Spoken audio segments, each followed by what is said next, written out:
Domino's pizza like 4 days ago. Why and do you keep doing that to yourself? I'm still not right. Like, well, usually I make a deal with the Domino's pizza guys. I'm like, I'm going to eat one Domino's pizza, and the next day I'm going to be all messed up, and then the day after that it's going to be fine. You know what? I know what the problem was. You ate more than one? No, I ate Domino's, and the day after that I ate Taco Bell. Oh, That's no. what happened. I added insult to injury. You mix the two things you're not supposed to. I Jeff. crossed the streams. Yeah. Yes. And with that incredibly appetizing intro, welcome back, everybody, to the RageSelect podcast right here on RageSelect. I'm Jeff. And I'm Mike, and I used to eat a lot of Domino's, Yeah. but I stopped because of the garlic crust. Oh. Because it was impossible for me to order them and be like, don't put it on there without them putting it on there. Wait, don't they have one that's not garlic crust? You can put it on there, like, don't do it, and then they forget, and then they still do it anyways. No, but don't they and have a deliver to crust you. that's just like the Brooklyn crust that Yeah, doesn't and, have the garlic? and they somehow have done it to me on one of those. Damn it. And I'm like, Domino's, you have lost me. I'm sorry. Did you Fuck see your garlic bullshit? I'm sorry, we're At going least on. with Papa John's, I can just, it's like a thing on the side I don't have to fuck with. Yeah.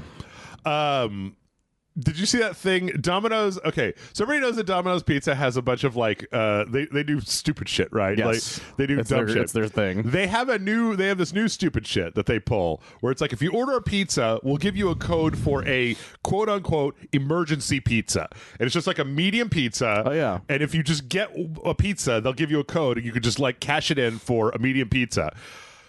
Last week, somebody on the internet found. Like they did something where they managed to like backwards like unencrypt the code or something, and they created a code that never expired. Like you use my it, God. but it wouldn't expire. And then they put it on like Reddit, and then like Domino's were just getting like orders for 70 pizzas. Every one of them is using this exact code. Every one of them is free. and like they had to come a point where like they had some pictures I saw on the internet of just like, you know, the to-go thing at Domino's. It was just like stacked. It was just stacks and stacks of pizzas. That's amazing. I'm like, who would want $70 worth of Domino's pizza? Well, I know the answer to that. Teenage me, yeah. Young me, yeah. Yeah. Me when I was 20 and Super young me would have been all over that shit. And Did it'd be poop like, I'm going to myself. get 5 of these for me. Yep. And then 5 for you, and Yep. then so forth and so forth. Yep. And then also, I don't know how this happened, but when I went to Taco Bell yesterday, I was like, oh, I thought that I cracked the code for Taco Bell, and I was like, I could just order like 4 items, it'll be fine, whatever. Yesterday, I think there was a big line at Taco Bell. They felt really bad for me, so they made like mega versions of all 4 of the things, and suddenly I'm eating $12 worth of Taco Bell again, and I'm all jacked up. So now that you guys have all been completely filled in about the state of my stomach and bowels, It's still better than eating Pizza Hut nowadays. That stuff is garbage now. I don't even know where there's a Pizza Hut. I don't even know. They're still around, but they got really bad. I mean, I haven't heard anything good about Pizza Hut. Was never really all that good, but like It was passable, at least for a while, and now Yeah. it's just... Now it's even worse. Like now, if I only eat a little bit of it, I get like massive diarrhea from it. It just does not fucking sit well with me. well, there you go. This has been Michael and Jeff's junk food roundup. Yeah. Everybody, Don't eat Pizza Hut. That's all what I'm saying. Once they got rid of the Pizzone, they were dead to me. Yep. Let's see. We got a weird week here. We did get a Nintendo Direct, but it's an indie Direct, and I feel like it's going to go by really quick because it's all just like, I don't know. I wasn't super impressed with what I saw, but okay. before we get to that, last week I watched The Killer on Netflix. Oh, the Fincher? The David Fincher Yeah. with what's his face? Michael Perfection, Fassbender. Fassy Fass. Fancy Fastman. It's also got. I didn't notice until I saw the opening credits where I was like, oh, Tilda Swinton is in this as well. Oh, cool. All I right. did not know that. Everyone's saying really good things. Yeah, well, it's funny because I don't actually. You're like online way more than I am. So the only thing that I heard was one random comment on last week's podcast where like, the killer is shit, and I was like, oh, okay. And then I think I read when I was looking through the news, I read like an article on like Polygon or Kotaku or something where it was just like. And it was this happened to me more and more. I was complaining about this to Amanda yesterday where I'm reading this article. I'm just like, I don't feel like I watched the same movie that you did. Like, Oh, yeah. I love when that happens because it's just like, what the fuck are you talking about? Kind of thing. yeah. Like I read one yesterday that was, and I still don't know how this works. By the way, I'll talk about The Killer in a minute. I still don't know how this works. I'm very tired today. That's why I'm on tangents. But it was like, on the eve of the new Scott Pilgrim series, we all need to look back and reassess our opinions about the original Scott Pilgrim movie, because it turns out that, you know, if you look at it from a 2023 lens, that Scott Pilgrim, he wasn't a very good guy after all. And I was like, that was the whole point. It turns out you didn't watch the movie, or Like- if you did, you were like 12 and didn't understand anything. Like, did you miss the scene at the end of the climactic scene where he apologizes to everyone he wronged in front of the entire group before he has the battle? Like he learns how to be a good person, right? And everything. Yeah, and that Nega Scott is a really nice guy, which is a bad thing. Right, exactly. Yeah, I don't know. I've always the Scott Pilgrim thing. I mean, like, the only thing I could say is that it could be like Fight Club or anything else that has happened, the Warhammer 40K, where like young people watch Scott Pilgrim and they're like, that Scott Pilgrim's a great guy and I fucking love him, and it's like, so me. Oh, okay. It's like, dude, the first sentence in that story is Scott Pilgrim's dating a high schooler. Right. That's the first sentence of the entire movie outside of Toronto, Canada. Yeah. So, like, because there's a great webcomic about that exact thing where it's like, don't be this guy. And it's a guy being like, you got to watch Scott Pilgrim. He's literally me. And then, like, it cuts and it's just like, I don't remember it starting like that. That was the first scene. Yeah. Anyway, the killer was dry. It was very dry. It reminded me a lot of, there's some parts in Breaking Bad where in Breaking Bad and Better Call Saul and stuff like that, where they'll have to, like, the characters will have to like do something, and so it'll show the kind of methodical process of kind of putting together like how to do whatever this thing is that they want to do. And it reminded me a lot of that, where it was a lot of like procedural stuff of, you know, like him going to Home Depot to buy the stuff, and you're like, what's it gonna do with that stuff? And then it shows what he does, and you're like, oh, cool, he did the stuff with that stuff. Home Depot did. Yeah. He built a deck. It didn't like, it didn't blast my nips off or anything, but it was fine. I mean, it was on Netflix, right? And you already have Netflix to watch Blue-Eyed Samurai. You got fucking 2 hours to watch this. I'm going to give everybody a life hack alert. I think I've had this life hack before, but I don't feel like people listen to me when I say it. You know what you could do, Michael? What's that? You can always turn on something that you're not sure whether you're going to like, and then turn it off 15 minutes in when you're like, nah, I got better things to do. I want to go watch Scott Pilgrim again, right?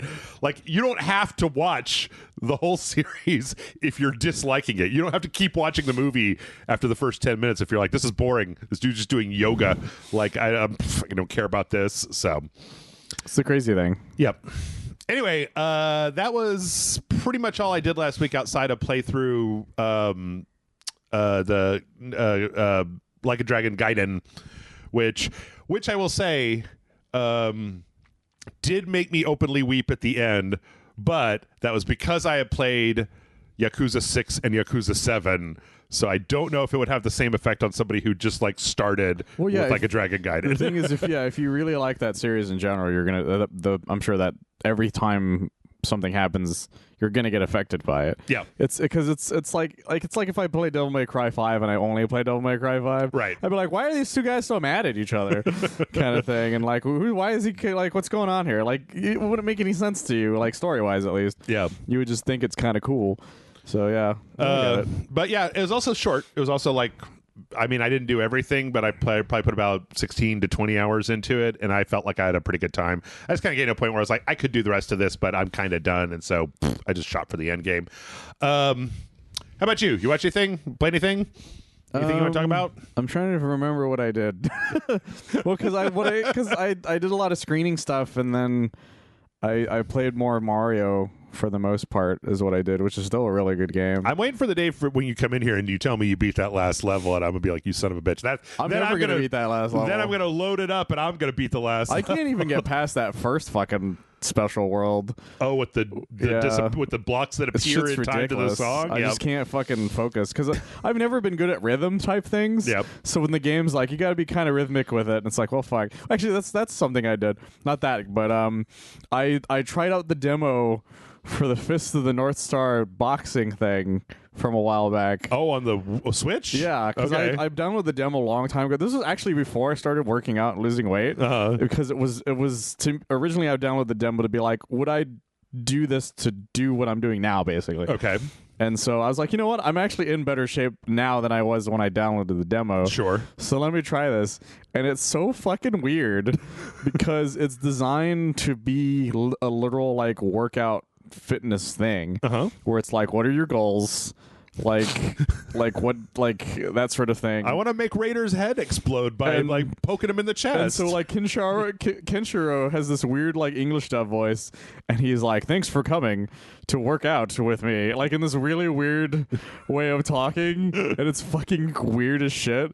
And he's like, "Remember to put your switch thing, and then like get into stance, and then dance to the beat." I'm like, "What the fuck is going on here?" and like, yeah, he's just like, "Remember," like it's just like it's really weird. It's like if Fist of the North Star was a PSA for working out. It's like it's really funny. If he was your personal trainer at the gym. Yes. They didn't have like no level of obfuscation where it's like, let's get you in shape so that you can survive the wasteland. It's more just like, remember to stretch and hydrate. Yeah, remember. Yeah, one of the tip tools is like, remember to have a towel and nearby if when you get really sweaty. And I'm like, this is the stupidest fucking thing. And I kept laughing at every single thing it did because everybody talked like that because it would cut to like, because one of the modes was like to just kill people over and over again. Yeah. And so it's just like, just defeat all the guys, but every time you did, one of the other characters would come in and be like, remember to like hit to the thing and like and never stop. It's just like, what the fuck? Like I thought I was going crazy. Yeah. Because it was like, it's like if you played Yakuza and fucking Kiryu was just like telling you to hydrate all the time, and remember then, to have a good work-life balance, and remember Michael. to take a breaks in between, kind of thing. And I was just like, what the fuck? It was so fucking funny. Okay, it was but it was fun still. But it was like, it was a lot harder than I thought it would be because it wants you to do things to a beat. Yeah, which is why it makes it hard. Have you thought about looking into like getting one of the can you still get ring fits? Yeah, you can still buy ring fits. Yeah, I thought about getting stupid one. expensive now, or not really. It's just that like I just never really thought about getting one, and it's mostly because what I'm doing now is probably fine, and also I don't know where I would put it at the moment. The ring fit? Yeah, because I don't have a lot of space in general. How much space don't you have? I don't have a lot of space nowadays. It's like an 8-inch ring. Put it like up against the wall by your TV. You'd be surprised. Oh my goodness! Yeah, I've ran out of space. I'm going to call hoarders. I'm going to call hoarders on you. It's not that bad. But that's what the hoarders say on hoarders. That's exactly what they say.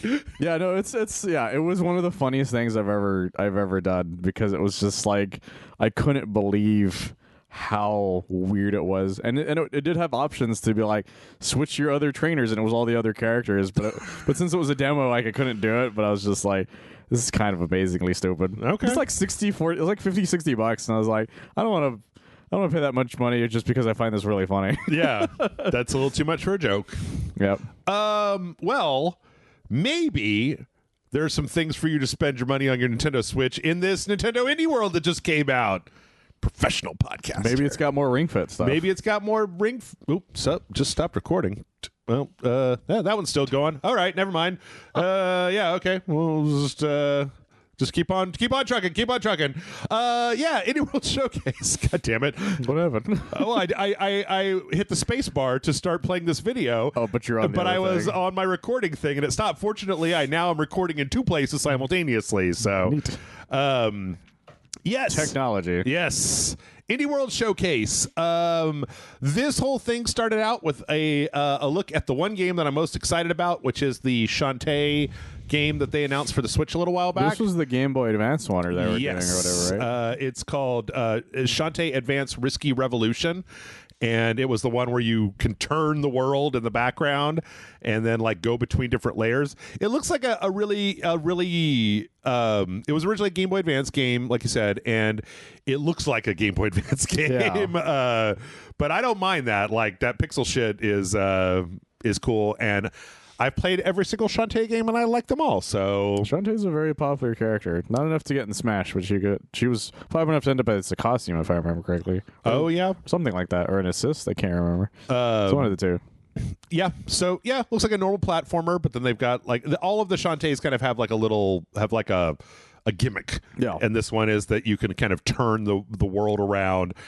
I really like. I remember from the announcement that the original conceit was that Risky Boots, the pirate antagonist, like wanted to do this to make the shore come closer to where they were in the world, so they could like raid more settlements and stuff. So Yeah, Shantae is one of those one of the newer character things that just seems to have stuck in a good way. Yeah. Yep. So yeah, it looks really good. I hope everybody plays it. I hope there's a bunch of new Shantae fans in 2024. You can never go wrong with Way Forward. Yep. Let's see. From there, we saw Core Keeper. This is like an online, like kind of open world pixel dungeon crawler, play with your friends kind of thing. I feel like we see these all the time. You can like make a little village. It's got some probably some Farmville, DNA in it, and I don't know, man. These just leave me a little cool because it seems like I'm sure there's an audience for them, but they're not for me. They're kind of like the farming games where they're not really my bag. No, yeah, that seems to be it's the gimmick right now of like every open world co-op survival type things, and it's like that's great for like really young people who have the time for that sort of thing. Yep. It's just that now that we're at our age now, it's like, well, I don't really have time to or a reason to just stay home and have other friends that are also going to stay home. Right. And just do this specifically. Plus, I don't know. There are other co-op. Like, if I was going to play a co-op game, I think it wouldn't be. There are a lot of other co-op games. It's it's like the way they keep putting out farming simulators, and you're just like, I don't need more than like 2 of these. Yeah. There's too many. Yeah. And yeah. So, yeah. Let's see. After that, we saw a trailer for this game called On Your Tail. That's like a furry game, sort of. Well, yeah, it is anthropomorphic characters, and it's about like an investigative reporter, cat lady or deer or I don't know what the fuck she's supposed to be. It looks like a cat, deer, but that's in like a relaxing island town. And then, like, is also trying to solve this mystery of this masked character. And she has a little thing. It actually looks pretty cool. She's got a little thing that can, like... Actually, she might be a goat. Rewind time. And then, like, you look around, and you can look at stuff and rewind time, and then it creates, like, cards. Oh. And then you use those cards to, like, recreate the scene of the crime. I appreciate a lot what they're doing with like investigation and mystery games right now. Yeah, like that's always a fun time, especially when they're really well made. Yeah. This also reminds me a lot of for some reason what the Good Life, remember that with the Suda 51 game where the people turned into cats? I completely forgot that was the thing. Yeah. Kind of reminds me a little bit of that. It's got a really nice art style. It's one of those things that like it'd be hard to tell. It seems like a weird sell from just a trailer. Like, I would like to play a demo maybe before checking it out. So, but that's coming out next year. After that, we got this kind of sketchy storybook thing called Howl. That's like everything kind of looks like it's like hand drawn, and it's a very kind of roguelike thing where you can kind of see into the future. I'll be honest, I didn't pay as much attention on this one as I maybe should have to what exactly was going on. This is one of their, and it's out today games. Okay. So,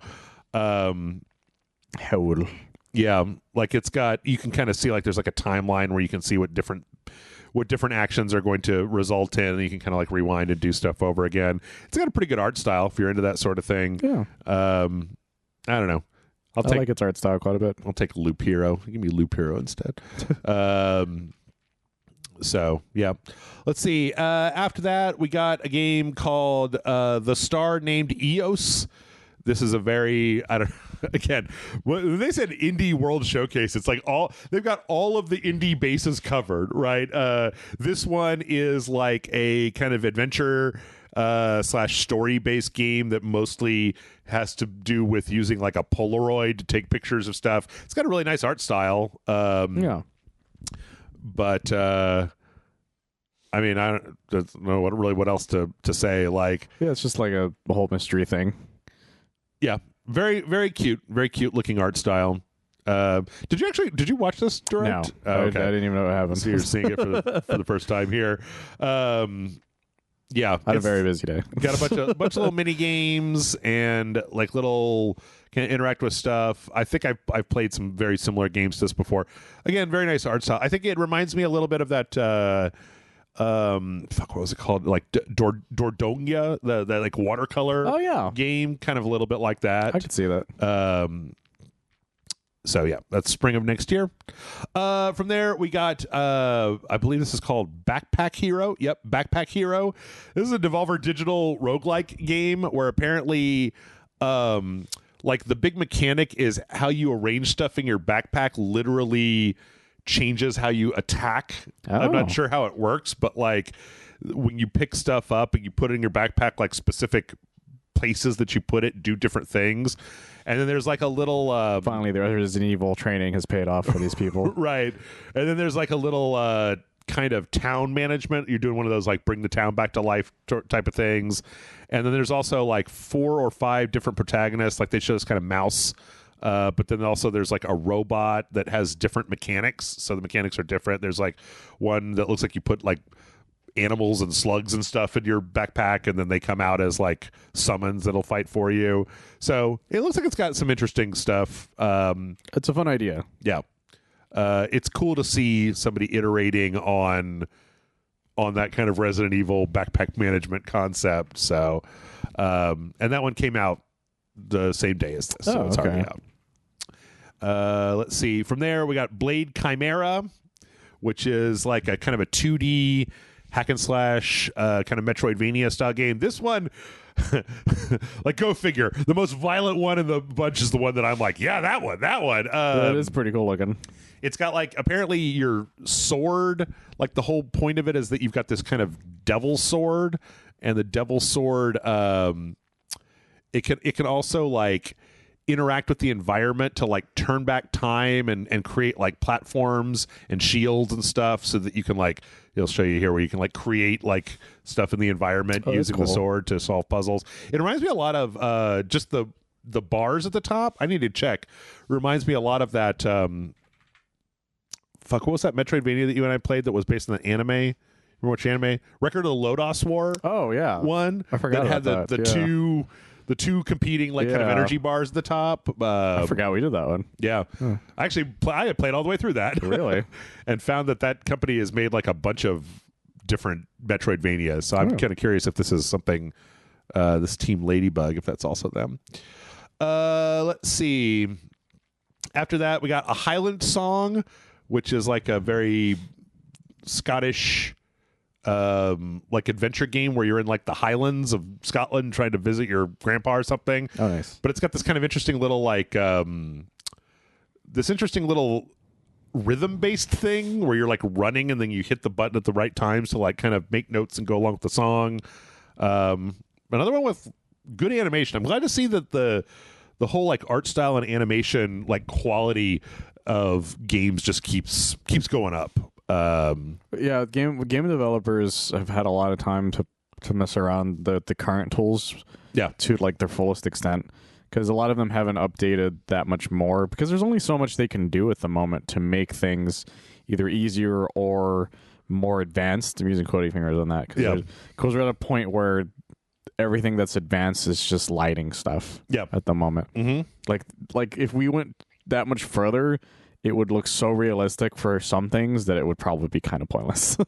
I'm more excited because I feel like in the early days we saw a lot of like cutout style animation, kind of like the way that Spill used to be. Whereas now I feel like we're seeing a lot more teams that are just doing like frame by frame hand animation, which is preferable to me, just having gone through animation school. So. No, I get it. Yeah, it flows better. Yeah. Because that's why we had such an issue with that Indian Scott Pilgrim-y type thing, because it wasn't flowing very well with this animation. The one where you're the Indian girl or the Indian woman who has to like fight her exes or whatever, and her mom and her grandma and stuff. Oh, Thirsty RPG. Suitors. Thirsty Suitors. Yeah. Because when we were watching the trailers for it originally, we were like, this is just... It reminded us of that exact way of animation, just like in a 3D model. Yeah, very herky-jerky. Yeah. So Highland Song is coming out December 5th. Let's see. After that, we got... what is this? Moonstone Island. It's kind of like an RPG. It looks like it has some Earthbound art style stuff going on. I think it's definitely going for that. But then also it's got a farming element. Everything's got to have farming elements.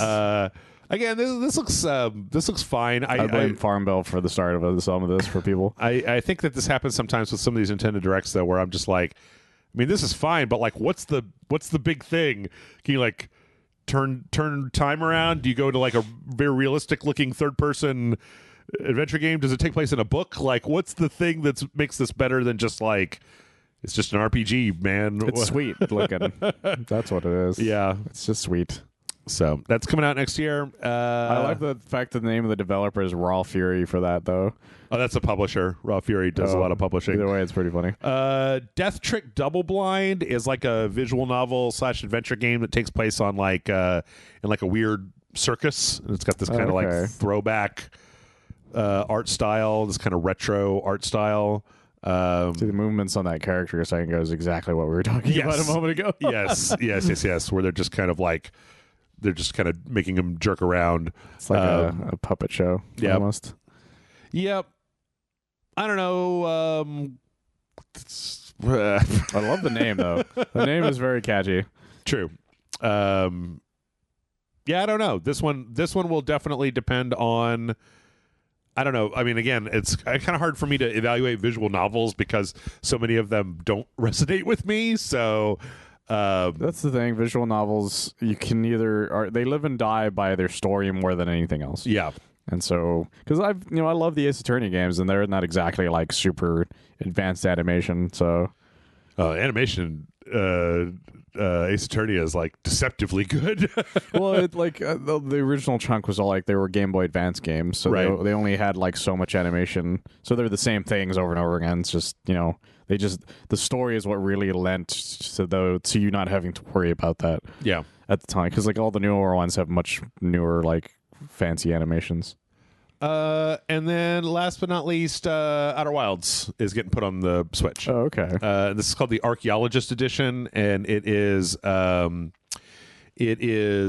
the original game plus the DLC that came out. Was it like last year? I didn't even know there was a DLC for it. Yeah, there was like a really spooky DLC that came out last year. So, yeah, it was a very popular indie title. You know, it's funny. I've never finished Outer Wilds. I've always I never did either. Bounced off of it about halfway through. I love the idea of it. It's just that I myself never got into it. Yeah.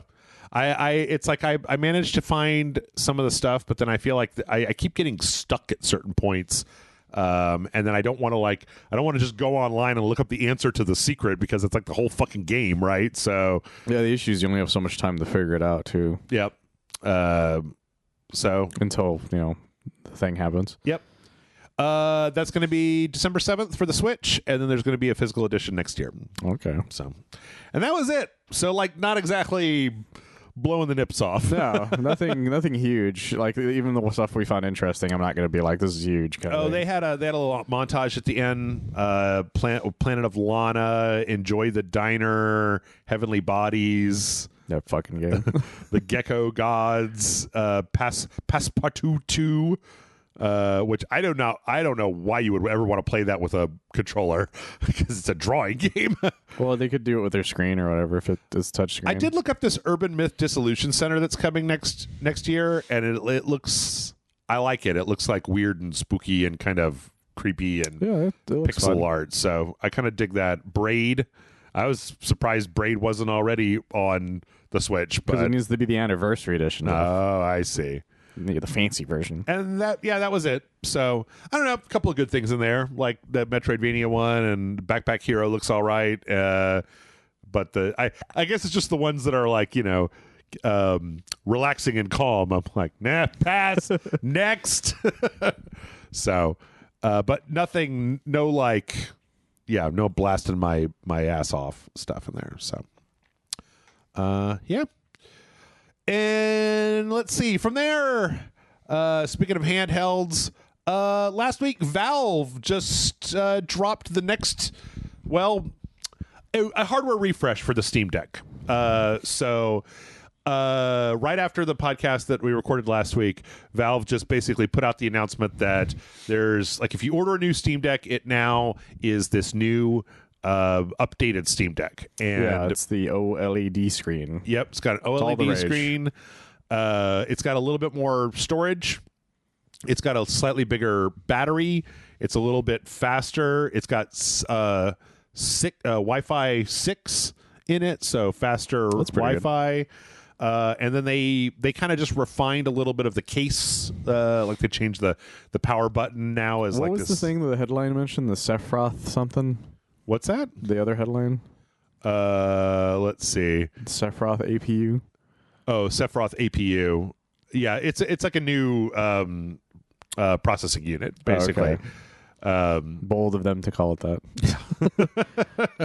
So your Steam Deck can now launch Meteor. Yeah, it's kind of cool. Like, what the coolest thing I find about this is that this took the place of the existing Steam Deck, so it's not like it doesn't cost any more than the originals, which is good because anybody else easily would have just been like, and it's $50 more, like minimum. Yep. Kind of like the way the Switch did for a hot second there. And not only that, but they also dropped the price of the previous ones to liquidate their stock of the LCD version. I think they're still selling the used ones of those too. Yeah, they've been like Valve has been really good with the Steam Deck, and the Steam Deck is like, I mean, it's not for me because I sit in front of like all of my primary gaming devices all day. Yeah, same. But like, I'm not known for taking my devices with me to play games out in general. Right. And even if I do, I don't actually do it that long. Yeah. Or like playing in bed. I don't want to spend that much time in bed. When I'm in bed, I sleep. Like, if I tried gaming in bed and I just fall asleep, like, I couldn't game in bed, especially nowadays. I don't take public transit. I'm not like sitting on the couch with my significant other, pretending that I'm with them, but playing God of War while they watch a movie. I've always found that to be weird. I don't know. I don't know. I get why some people like it. It's just, it's not for me at the moment. Yeah. Because even then, I don't see myself, like if I was with a significant other, I see myself being like, and then I pulled out my Steam Deck. Right. Kind of thing. It's like, nah, I'm just going to not They also, do that. For $50 more, they also had at the top, they had a semi-transparent plastic finish on some of them, which is kind of cool. A lot of people modding Steam Decks too. I see a lot of Steam Deck mods out there. Well, that's the best thing about the Steam Deck is it is moddable in a way that a lot of the other stuff isn't. Yeah, and especially in a legal sense, because of the fact that it is more of just a computer that happens to be something you can walk around with. Yeah, yeah. I don't know.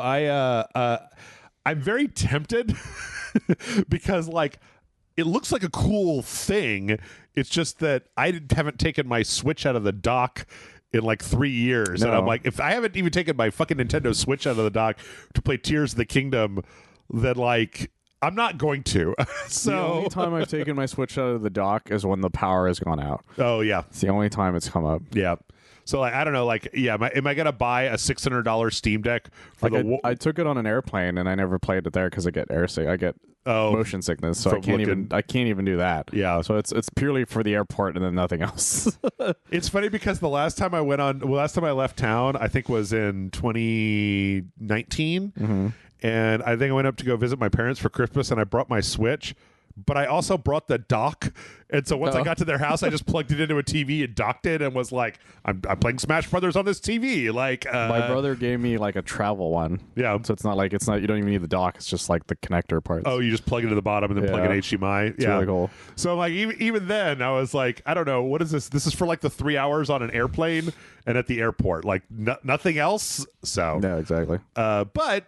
Good news. I don't know. I know Amanda really wants one of these, and she uses her Switch all the time. So yeah, I'm not saying it's not for people. Like everybody who has one, who wants one, says what's one of the best things they've ever owned. Yeah, outside of its battery life, but that happens all the time with handheld, no matter what the fuck it is. What was that they did for this one? Right? They did unless they invent a perpetual energy fucking battery, that's always going to be the issue for handheld. It's got faster charging, 20% to 80% in as little as 45 minutes, and it's also got a slightly bigger battery. I mean, this is just something that this is just the hardware refresh that I feel like we've been very much missing on the Xbox and the PlayStation up until now with the Slim, but and even then I don't know how much different those are. Yeah. I don't think at least the PS5 Slim I don't think is any different in the power, right? It's just as far as I know, it's all size. It's just the size. So let's see. Speaking of Steam, Michael, we'll do this news story as a trivia question. Okay.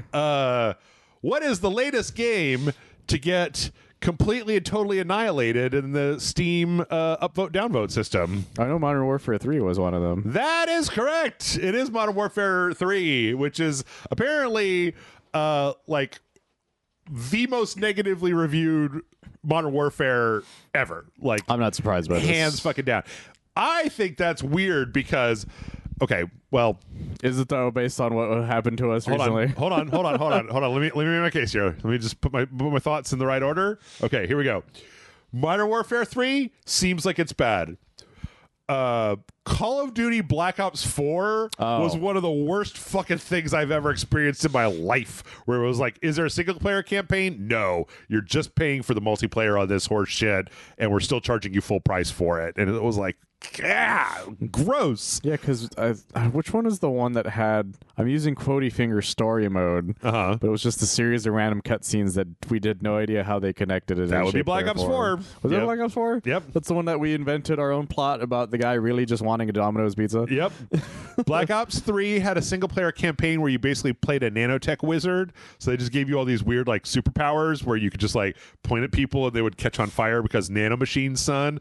And then Black Ops 4 was the one where it was like, it was a hero shooter, and it was like, this game had a fucking story and you guys axed it. I don't know what happened. Yeah, it's pretty clear like, it was supposed to, yeah. There was a story in here somewhere, you guys just got rid of it. Because none of those cutscenes made any sense one after another. Yep. It was really weird. Yeah. It's funny. I have a few of these different Modern Warfare stories. I want to frame this correctly. A lot of people are like, it's $70 DLC. It's it's like garbage. We got a whole bunch of stuff, right? Yeah. However, here's what I really want to point out, because I was thinking about this story today. Activision doesn't make any game except Call of Duty. Yeah. This is one of the largest studios on the planet, and all they do is make one game. And they made one of the worst reviewed games of 2023. It's pretty bad. Like, how did you do this? How did you do this? And the answer, apparently, from might surprise you. My man Jason Schreier over there at Bloomberg is, it was rushed out the door. Apparently, it was supposed to be a whole different game that took place in Mexico. And then the upper management was like, no, get Makarov from 2 and put him in there. And there's a weird thing I was getting ready to read the story when you came in, and then I didn't. The actual Bloomberg story, I read kind of a summary of it. But it was like, yeah, Sledgehammer Games only had 18 months to work on this. And it's like so much. A little bit, but also, again, this entire company is focused on one fucking franchise, man. Like, I don't know what, like, I think that if they just, to me, it reeks of Activision Blizzard greed, because, like, I think when you look at that, if Modern Warfare 3, quote fingers, Modern Warfare 3 had been sold for $50 as an expansion, like a big expansion, but expansion nonetheless, I think it probably would have been more well received. Because it would have been, people would have had less expectations on it. Yes. Because once you call something a sequel to something, like a full-on, full-price sequel, then of course you're going to have a lot more expectations for it. By the way, quick shade, I'm throwing a lot of shade today. Sledgehammer Games made Modern Warfare 3. Mm-hmm. Do you know what the last Call of Duty game that Sledgehammer Games made was? Was it Black Ops 4? No, it was Call of Duty Vanguard, which was considered the worst, one of the worst reviewed. ones. It was like, but that one got like low 70s, right? This one has like 30s. That's real. Yeah, people are super pissed off. Yeah. Which is weird to me, because I didn't think that the Call of Duty community cared as much about they're like, the single player is an insulting mess. And it's just like, do you guys actually, I thought I was the only one who cared about the single player story for. I think what happened is that a lot of those guys got older. Oh, maybe. And they probably care more about that now than they used to. Also, I guess, what is it? I don't actually, no, you could probably still play Modern Warfare 2, right? Like, you still play multiplayer Modern Warfare 2. But the issue right now is that some of the systems are forcing you to download the data for Modern Warfare 3 to still play Modern Warfare 2, which doubled the size of the file immensely. Of a game that already had like 100 gig install on Some people say it's like almost like 210. Good Lord. Like that. Come on, something like that to have the whole thing. God, if I remember correctly, the unforced errors of Activision Blizzard, just one after another. I don't understand. Like, yeah, because they're saying the multiplayer is just like, well, if you didn't play Modern Warfare 2's multiplayer, you can play this one because it's not that much different. Like, it still plays well, but it's not even that improved from the second one. Also, I feel like I read an article that said that like the weapon unlocks are based on like daily achievement things. Like, there's some unlocks that are based on like rotating daily things. Didn't Halo do that same thing and everybody fucking hated it, right? Or no, you had to get the credits, you had to do all the daily missions. Which that's a normal thing for free to play type things. Yeah, it's still annoying, but it's a normal thing. I think that this probably would have gone over better if they had been able to complete their acquisition and put this on Game Pass.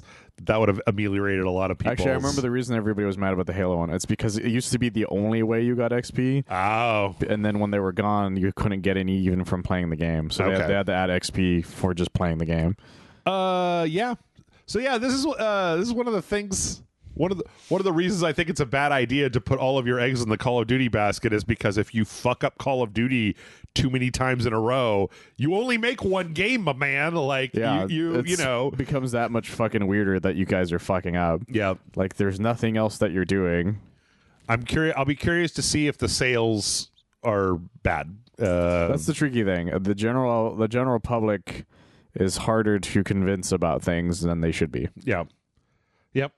I always think of that. You remember that one where it's like, it was some sort of group where it's like, boycott Modern Warfare 2. Right. And then the next image is like everybody who was in that group are clearly playing Modern Warfare 2. When they took away the dedicated servers. Yeah. Yep. The whole fucking stupid thing. Okay, well here's something that's fun. Apparently, I don't know if you've been on when we talk about this, but like the Modern Warfare, the Call of Duty team, I appreciate that they don't want to just ban cheaters. They want to fuck with cheaters. Like, oh, okay. So like, there's been all these anti-cheat systems that they've had where like, oh, if you're cheating, we just make other players invisible to you. Oh, that's fun. Or like, we make it so that your bullets won't hit anybody, so that you always just miss. Like, the bullets still come out and they'll still hit the wall, but it's like every other player is Fortune from Metal Gear, and the bullets just kind of go around them. Oh, that's fun.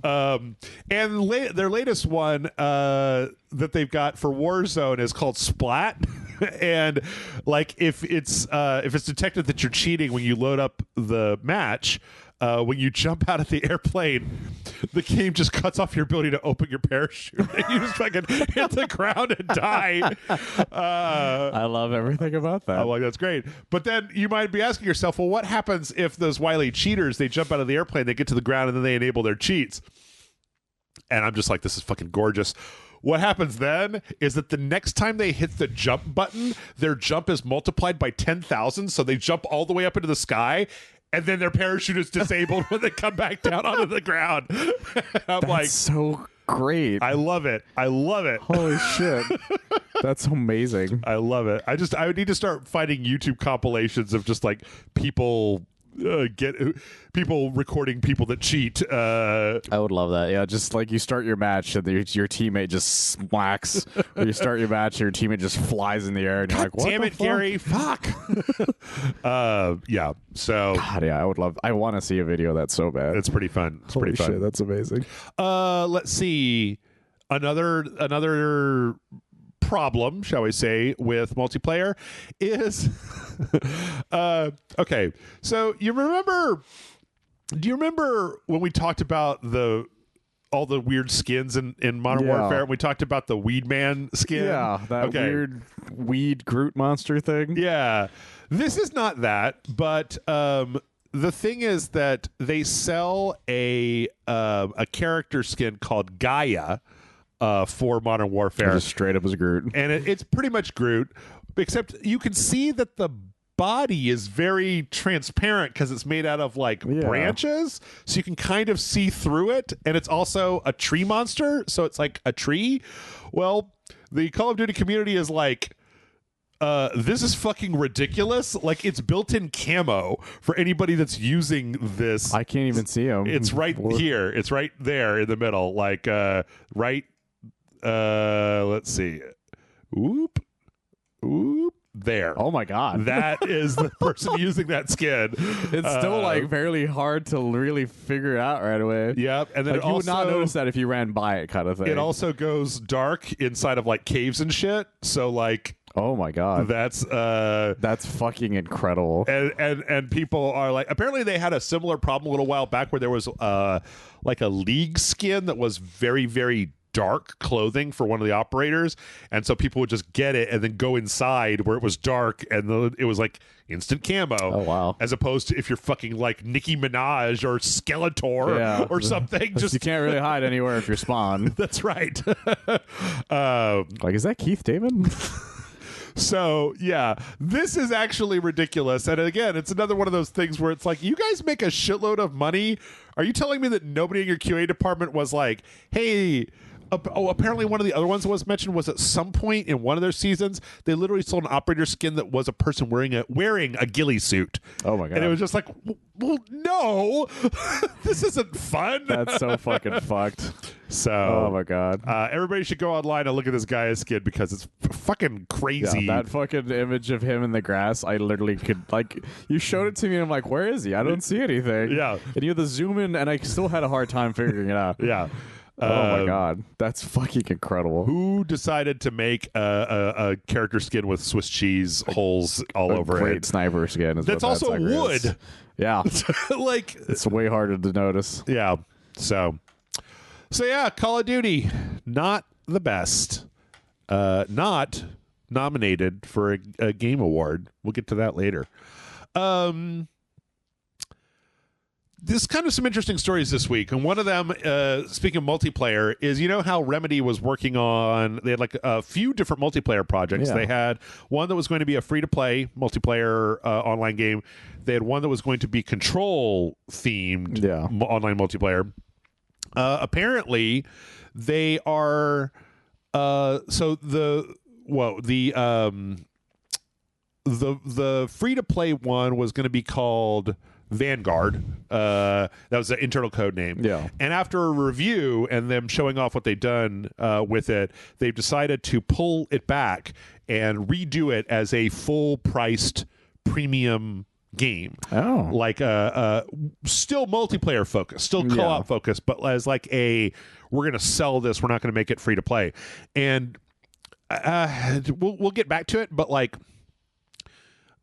I feel like we're starting to see that corporations understand that the live service model does not work. No. And that like free to play is incredibly dicey. Like that field is saturated and it's owned by like 4 different companies right now. It's like fucking Fortnite and, you know, Apex and things like that. Yeah. Like it's going to be really difficult for you to break into the live service model. And also, everybody who's tried has failed. With the layoffs at Destiny, at Bungie, that was the one success story was Bungie, and now not even Bungie is able to keep their players anymore. Well, there was even fucking Epic laid off a bunch of people, and they were known for printing money. Yeah. So it's like if the 2 biggest success stories have failed in something, like something went wrong here. Yeah. And with Epic's case, you know, that might have been a money thing that might have been an instance of spending more than what was coming in. Right. But Destiny completely fucked up the entire thing. Yeah. Yep. They just spent a long time basically like, I don't know, there's like a criticisms is what it was. Yeah, there's a push and a pull between like I don't think you should like do everything that your player base loudly demands that you do, because a lot of times they don't know what the fuck they're talking about, right? You give me more credits for that I can use for free things. It's like, I'm trying to make money off of you, you stupid fucker. But on the other hand, Destiny, you know what? Here's the other thing, though. I don't think any of them really understand that like every video game has a life cycle where it starts and it's fun and everybody plays it, and then like everybody kind of gets through it, and then there's like, I don't know, you're going to pick up more players early on because word of mouth is going to spread if you got a really fun game. People be like, bro, you got to get Destiny. We're doing raids on the weekend. Let's get drunk and go do the fucking Taken King or whatever. But then eventually people get tired of it and they taper off. Yeah, they buy the next fucking thing that's coming out. Like, they don't have a lot of the older people who have the money that these things need to sustain. Yeah. They're not going to play the same thing forever. Or they're like, hey, the Back to the Future DLC came out for Power Wash Simulator. I'm going to go play that instead of raiding. And then by the time you get back, your friends are 45 levels above you. And you're just like, I don't give a shit anymore. Yeah. Like, there's already been a lot of high profile examples of that this doesn't actually work. Or that if it does work, it works for a very short amount of time. It's all front loaded. Yes. That's the thing. Like every single time it seems to have worked, it's super front loaded. The only one that seems to have lasted in a way that makes money and it's because the only way they've been able to do it is that they make something that makes people keep coming back, which is Fortnite. Right. Like they just announced a new chunk of skins. I don't know if you have that on your thing. They announced they were doing Invincible skins. Oh, cool. So okay. that's the thing. It's like that makes people who be like, I like Invincible. I'll go in and I'll buy these Fortnite so I can shoot people's Omni-Man and then show my ass to them or whatever. But like, Fortnite is probably the best example of this because those motherfuckers work their asses off, right? Like they, 3 or 4 months ago, they put that whole cyber neon downtown Tokyo thing in the map with the Attack on Titan expansion, and then like 2 weeks ago it was OG Fortnite, and they'll have that for 3 or 4 weeks. Like that map changes all the time. Yeah, you have consistently have new things going on. Like right now it's a throwback to the OG stuff, so you can die in the water again, that sort of thing. Right. And so people are having some nostalgia stuff. Like they're doing such an interesting cycle that make people have like it lets you focus on it better. Yeah. Whereas Destiny is just like, now do the raid again. Well, that's the other thing. That's why Avengers died, because it didn't have anything like that. Right. And Epic is, I mean, they're obviously putting in the work, right? They're like cranking shit out, and they've got a good pipeline for doing that. Anyway, I actually think that this is interesting, though. The thing you see that Remedy is doing, like, we think we would make more money by just charging people up front to play this game instead of making it free to play and then desperately trying to monetize it, because that model isn't working anymore. Like, yeah, because this is the only way you should be able to do these now, is because even if it fails, you still made some money in the beginning. Yes. Because the reason a lot of the other ones fail is that they start them off and then be like, buy the skin where you look like a skull or whatever on your face. Right. It's like, and then they wonder why nobody spent $30 on a skull face. Yeah. And so, yeah, I think that's what happened to that Gundam game, to be honest. Oh, yeah, because they shut that down, too. Yeah. I mean, I don't know. I even try to, like, kind of separate stuff between, like, adversarial multiplayer and, like, co-op multiplayer, because I think that the challenges are different for development. 100%. Like, adversarial multiplayer, like, as long as you can keep it, making it fun for people to kill each other, that's a much lower bar than, like, engaging story content that continually comes out. But yeah, because you have to do cutscenes and story guys, and like that shit is way harder than it is to just be like, and now you can shoot yourself with this new gun kind of thing. Plus, it's also worth pointing out that, like, oh fuck, what was I? Nope. Okay, never mind. Whatever it was, it fucking left my head. I don't know. Yeah. Anyway, I do think it took it from your brain for their games. This is a better model. This is a better model than trying to break into the free-to-play space right now. I feel like that's what that Suicide game is trying to do too. Oh yes. That poor fucking game. Yeah. Poor fucking game. I'm so not excited for that game. We'll talk about that in a little bit. Before we get to that, though, let me see. How much time do we have? I keep looking at the clock. Okay. You know what? We're going to kind of go down the list here because we have a bunch of, unfortunately, this is now a weekly fucking thing. Oh, yeah. It's layoff time. I share it on my Facebook every time I see one, and it's fucking every 20 minutes. It's sick. And I have friends who are game devs, and this makes them very nervous. Yeah. So the first one was the publisher of Control and Payday 2, which is 505, but the company behind that is called Digital Bros. I didn't know that. I did not know that at all. That's amazing. Which is, the company behind 505 that published Control, Assetto Corsa, a few other things. And they are... they announced that they're probably going to be cutting 30% of their global workforce. Damn. So, this is your standard corpo speak about organizational review and like, oh, we're doing a reorg and we're going to try to become more svelte and stuff like that. But it's coming from a number of different studios. The Assetto Corsa studio is probably getting some layoffs. Terraria Mobile studio. There was this quote that I think that really, if you just read between the lines, I think that this says it all.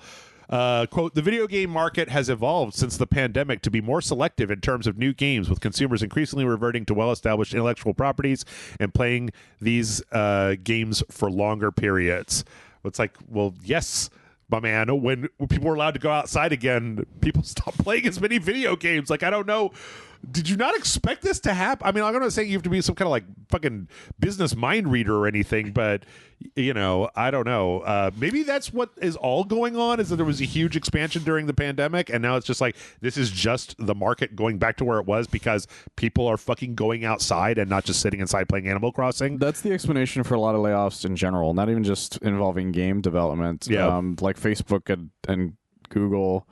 They had the same issue where they're like, look, we had this huge hiring influx because we could do a lot of work from homes, and as well as the fact that no one was doing, like you said, no one was going outside, so people were using our systems. I'm not saying ours, but I'm pretending I'm the companies. Sure.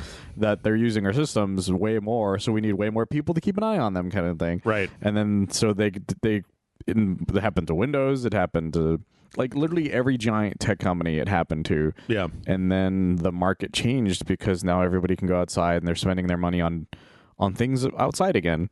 And Domino's pizzas. And they're like, oh shit, we don't need like 300 people anymore. Yep. We can now scale down to like 200 or something like that. But part of this, though, I feel like, is that the scaling up was done irresponsibly. Yes. Like it was done like way too hard. Like way too many people got hired. Well, they looked at it as a way, or not as a way. They looked at it in this weird way where they're like, this is like you said, for some reason they didn't see the idea that the pandemic was just going to go away, right? Kind of thing, or not even just go away because it didn't technically go away, but you mean like it they didn't expect people to adapt to it, kind of thing. They expected to be like look at all this money coming, and this is going to happen forever. Yeah. Everyone's going to want all the streaming services because they don't go anywhere. And it's just like, yeah, but that's not true. Dude, I don't have it on the list, but man, that fucking I was so glad to see that like, boy, the internet turned on Warner with that fucking Wile E. Coyote stuff this week. It turned on them It's hard. just like, no, you are not going to keep doing this to us, motherfuckers. Like, even the government's like, dude, what the fuck? Right. Anyway, the worst part of this, outside of the people losing their jobs, which is obviously the worst part of this. It's always the worst part. But there was also a quote where they basically said that they're going to adapt to this new and evolving competitive scenario, and it's going to focus its efforts moving forward on the release of sequels and new versions of previously successful and established games with a limited number of new, larger productions. So great. 505 is just going to be making fucking sequels and reboots. See, that's always the downside, is that when the market changes, their version of let's do the things that make us money instead of being like, let's keep working on new and innovative things that could make us money. Right. It's like, we need another retreat. It's retreat. We need 5 new fucking Call of Duties. Right. And 7 like Super Marios or something. What does even 505 have these days? I don't know what they're up to nowadays. Like Assetto Corsa, Ghost I don't Runner was play them. that. Ghost Runner, Control, Hawk and Reborn. Oh, I forgot about that shit show. Everyone's gonna buy Hawk and Reborn 4 or whatever. These are not in release order. That Eiyuden Chronicles, that was a Kickstarter, man. Like that Eiyuden Chronicles, that show was a Kickstarter. It's a Death Stranding PC release, Bloodstained, Hellblade. Oh yeah, Hellblade. There's a lot of really innovative new titles in here. This makes me even sadder. I shouldn't have looked this up. Boo. Well, now they'll make sequels to them. Oh shit! They put out Crime Boss Rocket City. Oh shit! Do you think that they just lost so much money on Crime Boss Rocket City that they had to cut 30% of their plays? I shouldn't laugh, but like this is the last time I listen to the guy who's really into Michael Madsen. Yeah. But It's like, you bring in Michael Madsen and Vanilla Ice, we'll make all the money. they're not the only ones though. Amazon. Okay, This is going to sound bad. Yeah. But I thought this was something that they already did. Oh, well. Because Amazon hasn't really been known for quality games right now. Okay. This is different, though. I had to reread this article because I didn't realize. The headline is like, Amazon access 180 workers in games divisions. These are not programmers. This is 2 Twitch channels. Like this thing They're called Twitch channels? Crown Channel and one called Game Growth that were like gaming focused, like variety show channels with a bunch of different people. These were not developers that were That's making the weirdest games. fucking thing you've just said. Yes. That sounds like you made it up on the spot. I looked it up. I looked through 2 articles to make sure that I knew what I was talking about. So here's from this Polygon article. Crown Channel is an ad-supported Twitch channel that broadcasts original programming like Potluck, a variety show hosted by a comedian and a Twitch streamer. Another show, Screen Invaders, included a Candy Crush Saga tournament. It's like, well, this sounds like trash. I want to see what these things are. We put trash in the trash? Like, wait, was this? Of course, I don't know, man. Who knows? It probably did bigger numbers on Twitch than fucking we do. But like, well, if it lasted this long, then sure. But like, I've never fucking heard of these things. yeah. Eric Griffin, that's a comedian I haven't heard the name of in a long time. Here's the Crown Channel. Jesus fucking Christ. Pit Crew BLA channel. So, this is an ad. Okay. Anyway, yeah, because it's not like developers. Like it's like it's entertainment. It's part of their entertainment division. Okay, Which, well, you know, now I'm even twice as surprised this was a thing that lasted as long as it did. the other thing is that here's the interesting thing. This was the vice president of Amazon Games, Christoph Hartmann, sent a memo on Monday that said they need to refocus our efforts on Prime Gaming. Quote, we've listened to our customers and we know delivering free games every month is what they want most. So we're refining our Prime benefit to increase our focus there. I completely forgot that was a thing, by the way. Yep. And I need to go check on my Amazon later. With these changes in our business approach, some changes to our resourcing resulting in the elimination of just over 180 roles. So it seems like they had like a budget for their gaming division and they were spending a bunch of it on trying to make these like Twitch channels a thing. And then they were like, this is stupid. We need to just like give these. Somebody finally looked at their budget and they're like, why are we doing this? Give these sweaty nerds more games. That's the only reason they fucking sign up in the first place. Yeah, like, why in God's name are we spending all this money on Twitch? Yeah. A Twitch channel about Candy Crush Saga tournaments. What does that even mean? I don't know. How fast can you clear your candies? I don't know how that works. I don't know either. I think we're a little over here. We're gonna get through all the layoffs. We're not gonna stop until we get through all the layoffs. Unity is almost certainly going to be laying off a bunch of people. I'm shocked, Jeff. Shocked. Yes. This is sad because they did lay off a bunch of people not even that long ago. They put 600 people out earlier this year, and they're probably going to do even more. Let's see. June of 2022, they laid off 200 people. January 2023, 300 more, and they're probably going to be looking at more layoffs this quarter. Yeah, I don't think they have a specific number yet. But so this is like the weird thing. I thought about this. I'm sure that everybody who's listening has thought about this. Is like, would these layoffs have happened if they had managed to go through with their dumb pricing restructuring thing? No, absolutely not. The reason it wouldn't have is because they wouldn't have lost money. Yeah. The reason this absolutely is happening because the whole thing failed. Yeah. The fact that they've already done a round of layoffs at the beginning of the year and the end of last year. Yep. Means that they probably had balanced out by that point, and then they fucked up, and then they lost their balancing again. This is bad. Like, it's really bad that this. Like, I feel really bad for everybody involved that isn't the people who made these bad decisions. Yes. Yeah. Well, you know, there was a. I don't know if I said this on the mic or not. I'm so tired today. you know, I would have more sympathy for the management of these companies if you remember when Square Enix did that shit with Lara Croft. Oh yeah. And then like the CEO of Square Enix came out and apologized and took a pay cut for that debacle. Was like, I am owning this. This happened to me. I believe Nintendo also, there was a story about somebody taking a pay cut for something. I forget his name. He was the one who died a long time ago. Harada? I can't remember. No, not Harada. I know you're talking I can't about. remember what his name is. Yeah, but when the GameCube failed expectations as well as the Wii U, he took a pay cut. He was just like, look, we fucked up. Like, I thought people would really like this thing, and it just didn't work out that way. Yeah. And so he took a pay cut. Like, a lot of the best CEOs that last a long time that people really respect are like, this is on me. And then they do what they can to save the rest of the people. The worst part about this one is that they kind of put out this statement, but there's no clear timeline on like when is this happening and how many people is it affecting. Like, it's just in the air. Yeah, we won't find out until it probably will just happen one day. Yep. Unfortunately, that's all the layoffs seem to be happening.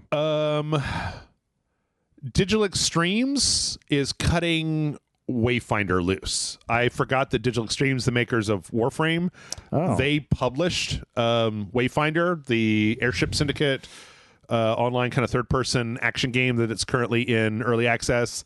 I don't know if you and I played it with Amanda for a Patreon video, but it was you and I tried to log in, and then it was just like the logins were all fucked the first day that it came out. We just didn't do it. Yeah. Apparently they were kind of dabbling their toes into the like publishing business, but with the fact that they're creating that new it was it called Airframe or whatever, not Airframe, the new one, the medieval one that they're making, Soulframe. Oh yeah. They're looking to basically refocus all of their efforts internally. I get the impression that it's just because Wayfinder probably didn't do very well. I forgot it even happened, so that's probably says it all. Yeah, that was, I mean, and that's such a shame. But the only upside to this is that they are handing the rights back over to Airship Syndicate. Airship Syndicate is going to keep nice of them. Trying to make it work in early access, because they're currently in early access and they still have like a couple of years left of complete development, so it's unclear whether it's going to be able to continue going. It could take off, or in 6 months I could be telling you that Airship Syndicate is fucking out of business or got acquired by Microsoft or some bullshit like that. So God, I hope not. Yeah, no good. And then probably the saddest story here is there was this Australian company called Samurai Punk that's been around for a little while that is just full on shutdown. Their probably most well-known product was Screen Cheat. Do you remember Screen Cheat? I don't.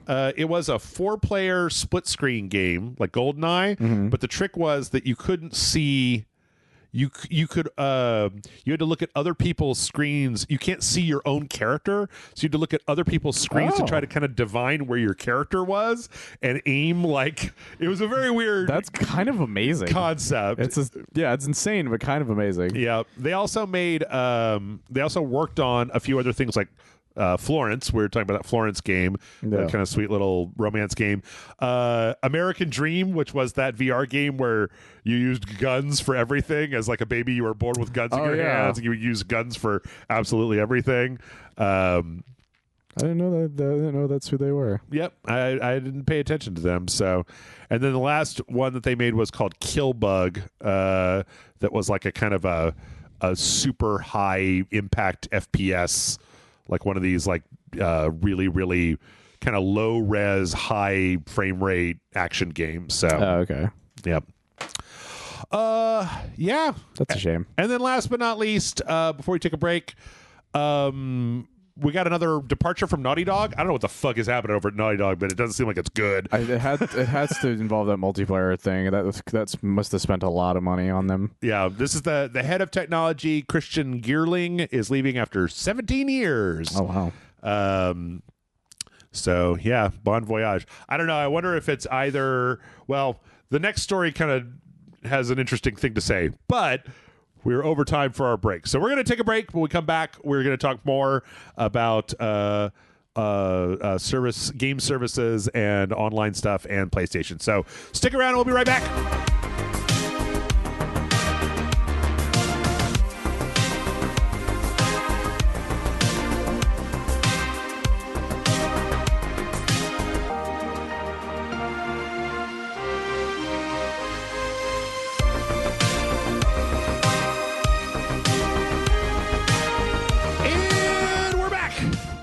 All right, so when we last left off, Michael, we were talking about Naughty Dog. Sony had a really interesting thing that they came out with this week. I don't know if you saw this news. I did, because it was something that I was not surprised by.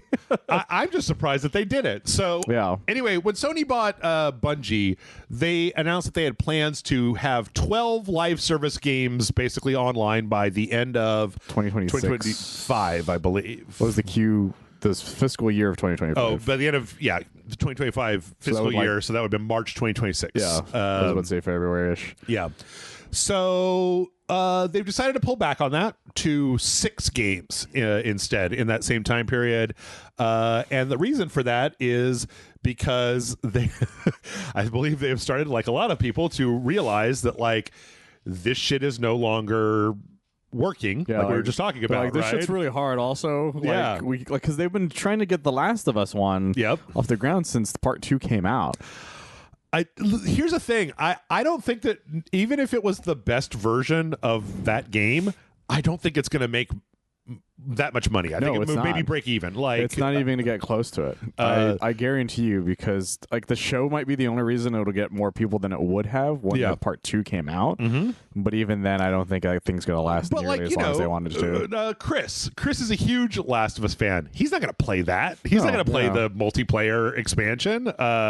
That's not what people go to that franchise for. They go to it for like the narrative, not for the action. I mean, I know that The Last of Us Part 1 had a multiplayer, but like it was okay. It did, and it had a very dedicated but small fan base. Yeah. Like, I don't know, like, we all played The Last of Us 1, but I don't know anyone personally who actually played the multiplayer of The Last of Us 1. Yes. So yeah, it seems that they still want to do it, but the main thing is that they want to ensure. Well, first off, I think it's a smart move not to try to dump 12 live service games into the market in 2 years and expect any of them to, like maybe one of them works, but then you've got 11 failed video games. Yeah, you're cannibalizing your other 11 games if one of them works out. Right. And that they want to make sure also that it's got like that they're of a high enough quality that they're not just like crapping out Hyenas, which has now been canceled. So yeah, I just hope they're smart enough to not make them all just shooters. Yeah, because if they're all just shooters, then of course they're going to cannibalize each other very quickly. So they have to, like, this is my only suggestion to them: make sure each one of them is something uniquely different from the other one that would make people want to do something like that. Yes. The hard part is I don't know how you would do that. I think it's too many. It's too many fucking games. Like, considering the stuff that's already out there, like, and the fact that the trend for that entire chunk of the market is going down. Yeah, because even the most unique ones didn't last very long. Like Rumbleverse was one of them. Rumbleverse, yep. That dodgeball one, I think, eventually failed. Knockout City, yep. At least I think it failed. I don't remember. Yep. It did eventually, if I remember correctly. And then they tried doing that. That one company tried doing that fucking rocket one. You remember that one? Rocket one. It was where everything was just an explosive weapon. It was like a rocket jump type thing. Oh yeah, that we played. Yeah, where everybody had the rocket jump. Yeah. Rocket Arena. I don't remember. Either way, it fucking failed miserably. Anyway, this article has basically listed off Babylon's Fall, Crossfire X, Gundam Evolution, Vampire the Masquerade, Blood Hunt, Rumbleverse, and Knockout City, all either being like turned off or basically development has ceased on them. No. Babylon's Fall didn't even last for a year. No. Hyenas didn't even get out the fucking door, man. Look at you. Go back and look at the trailers for that, and I was like, man, there was some work in there. There's a lot of work put in that game. Babylon's Fall, not so much. But there was that one guy who was cool with it. That one guy who wanted to play. I love fucking Platinum, man. My favorite part was the article where he's like, I ended up liking it because it was so bad. Right. I was just fascinated at how bad it was, and I just kept going. I was like, holy shit. So, I don't know. It'll be interesting. Also, yeah, they mentioned here that they bought Bungie, and that because of the Bungie stuff, that Marathon game got pushed out. Yeah, that's right. Marathon was going to be a new live service game, which is a waste of fucking Marathon. Yep. PvPvE. It was going to be a PvPvE game. Yeah, just bad. So, yeah. Good. I'm glad that they're like trying to be a little more realistic with this. Yeah, exactly. I'm glad that the companies are starting to pull back a little bit. I don't like the fact that people keep getting laid off, right? But I like the fact that they're not just like this is the thing that always I could never be an executive, right? Because you look at the sales numbers on, say, like Baldur's Gate 3 or Cyberpunk or something like that, and you go, why do you guys keep trying to make Destiny? Destiny failed. Avengers failed. Like Blizzard is hemorrhaging players for Overwatch and you know those other types of games. Like these games don't. This model doesn't work. But if you just make a single player game and put it out, you'll sell a shitload and you get a big chunk of money from it. Like the model of making a good single player game and then having it sell really well. It works. It still works. Yeah, the problem with live service games that none of them seem to understand is that it's no longer and then we're done, right? And then we just make the money. Yeah. It's now, okay, what's next? Another fucking 10 million is spent. Yep. You made 7 off of it if you're lucky. Right. Kind of thing. And then it's just that perpetually until eventually you're like, I just spent $50 million to make 20 kind of thing, and that's what happens. Like, they still make money, but not nearly as much as they would have if it was just a single player game. I think all you have to do is you have to look at Avengers and look at Star Wars Battlefront 2, right? These are the 2 of the most popular media franchises of all time. You couldn't fucking make them work as video games, right? No. Like, but hey, you know what did work was Jedi Fallen Order, where you just gave people a single player video game that they could play at home in their spare time. Holy shit, it sold pretty well. Yeah. So, and then the sequel did, and then fucking every single time this keeps happening. They do well. They get all, and it's happened. This is like the 5th time I think I've seen it happen. It was like MMOs, MOBAs, mobile games, military shooters. Yeah. Like they just keep on being like, it prints infinite money, and it's like, you know, prints infinite money is like good games that people like. The issue is that like what happened was Grand Theft Auto 5 really changed people's perspective on money. Yeah. Because that was the only one that looked like it would be infinite money. Yes. Because it's been around for ages. But they keep adding actual content to it. Like they keep adding actual content, like large content expansions. But they don't understand that part. They just keep seeing them be like, they made how much money? And they're like, what can we do to do that? And then all they see is the base level of it, and they don't go past that. You start with Grand Theft Auto. You start with the words Grand Theft and Auto. The biggest IPs in fucking history. Yeah. Hey, well, speaking of Grand Theft Auto, Strauss Zelnick was out at a like an investor earnings call this week and opened his big fat fucking mouth to Strauss Zelnick is a lot like who's the fucking John Riccatello, right? Where he's just like, he's a greedy fucking executive. Super greedy. There's a reason why they named a character after him in Red Dead 2. Yes. So basically, he talked a lot about how, and actually, okay, the first part of this, I think, I don't know, like, you tell me what you think. The first part of this was games offer an entertainment per dollar ratio higher than anything else out there. It's mostly true. Yeah, because there's a lot of things where if you spent $40, you would not get 8 hours worth of gameplay or 8 hours worth of entertainment out of it. Yes, kind of thing. Like, you couldn't do that with a movie for the most part. Yes, you could maybe get away with that if you bought like an entire fucking series worth of a DVD, but that's over like years worth of stuff that came out. Right. So it's not like you spent 40 on that show kind of thing. Yes. At once. Like that's the difference about gaming from literally anything else in the world. Like even like $40 worth of music is maybe 2 hours kind of thing, or 2 or 3 hours, because it's like 2 different albums are like $20 each. And I mean, you could say that like, well, you can always rewatch stuff, but you can also always replay a video game, right? Yes. So, but you don't buy a $60 game and it is only 3 hours long, kind of thing. Yes, like that's the difference between a brand new movie and a brand new game. He talked about, he talked about Take-Two's methodology for calculating video game prices, and everybody buckle up because it's some fucking corpo speak right here. In terms of our pricing for any entertainment property, basically the algorithm is the value of the expected entertainment usage, which is to say the per hour value times the number of expected hours plus the terminal value that's perceived by the customer in ownership if the title is owned rather than rented or subscribed to, which is basically just saying like, you know, how many hours are invested and how long of a period of time do you play before you just cease playing entirely, and then you kind of divide that by the amount of money. He went on, of course, to say that the conclusion here is that video games are way too fucking cheap. We need to be charging way more for video games. But in a strangely like a thing that I actually agree with, he basically says, quote, that doesn't necessarily mean that the industry has pricing power or wants to have pricing power. However, there is a great deal of value offered. And look, it's our strategy here to deliver much more value than what we charge consumers. That's always been our strategy. I don't actually believe Strauss there, but like, I don't believe him. I don't believe the nice sentiment of it. Yes. But I do believe that he knows exactly what he's saying. Yes. Which is the idea that, like, look, I want to charge more money for these things. Yes. But I have literally no control over that. Yes. But I don't want to say that out loud, so I'm going to say it in a way that makes it sound like we do it for you, the consumer. Sure. I mean, to be honest, like, there's already a little bit of that goes on in the video game industry. Oh no, absolutely. It's like already smaller happening. Indie games are $20, Yeah. right? And larger games are $70. So The people who believe that specific sentiment Yeah. go by $1 per hour. Right. And so he could, even if he could convince those people, they would be like, sure, $1 an hour. So if I give you $70, Mister, you're going to give me 70 hours worth of a game. He's like, no, not like that kind of thing.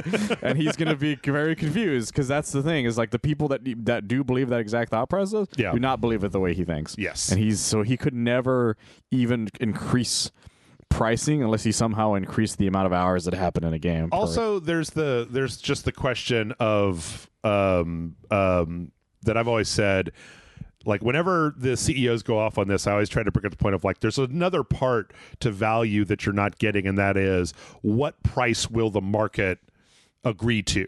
So, Yeah. like, if you made a video game that was better than all the other video games, and you're like, we're charging $250 for it because it's the best video game you've ever fucking played. Well, there's probably a lot of people who are just like, I don't give a shit what it does. I'm not paying $250 for a single video game. It's never going to happen. So you also have to take that into account. Like the market barely equalized $70. Yes. Like, and that is the most pushing it Yes. I've ever seen.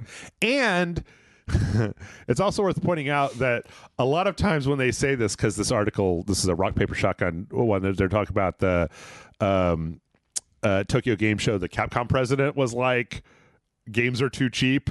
All these rising development costs means that games are too cheap. And I'm like, I got news for you. You are the ones who have done this. Yes. You are the ball lickers. Like, I didn't say spend more money on this thing. exactly. I was cool with playing Mega Man X for like $30 forever and ever. You know, one of my favorite games this year was Dave the fucking Diver. Okay. Yeah, exactly. One of my favorite games of the year is RoboCop Rogue City. Right. And they did not spend $100,000 million on that fucking game. Right. Just because you spent the last 10 years and fucking $500 million making Grand Theft Auto 6 doesn't mean that I have to foot the bill for that. Yeah. Like, I would have been fine giving you $20 for an expansion to GTA 5, but oh no, it's fucking online. You're spending the entire GDP of most countries making video games and going, why aren't we making more money off of these? Right. Yep. Speaking of bang for your buck, it's a very strange quote that came out this week from the Like a Dragon Infinite Wealth Oh, I heard devs. about this quote, yeah. Yeah. Nobody's entirely clear whether this is like in jest or whatever, but this is from the studio head and writer Yokoyama Masayoshi, who says that Like a Dragon Infinite Wealth, quote, is longer than anything that we've made before. If you go at it continuously, you'll get sick, and it won't end with just one or two all-nighters. This means that a lot of people are going to hesitate to play the game or will end up having it wait on their shelves. I found the possibility of that kind of outcome sad, so I thought, we have to get everyone hyped up enough to play it, which I think, to me, is probably where Like a Dragon Gaiden came from.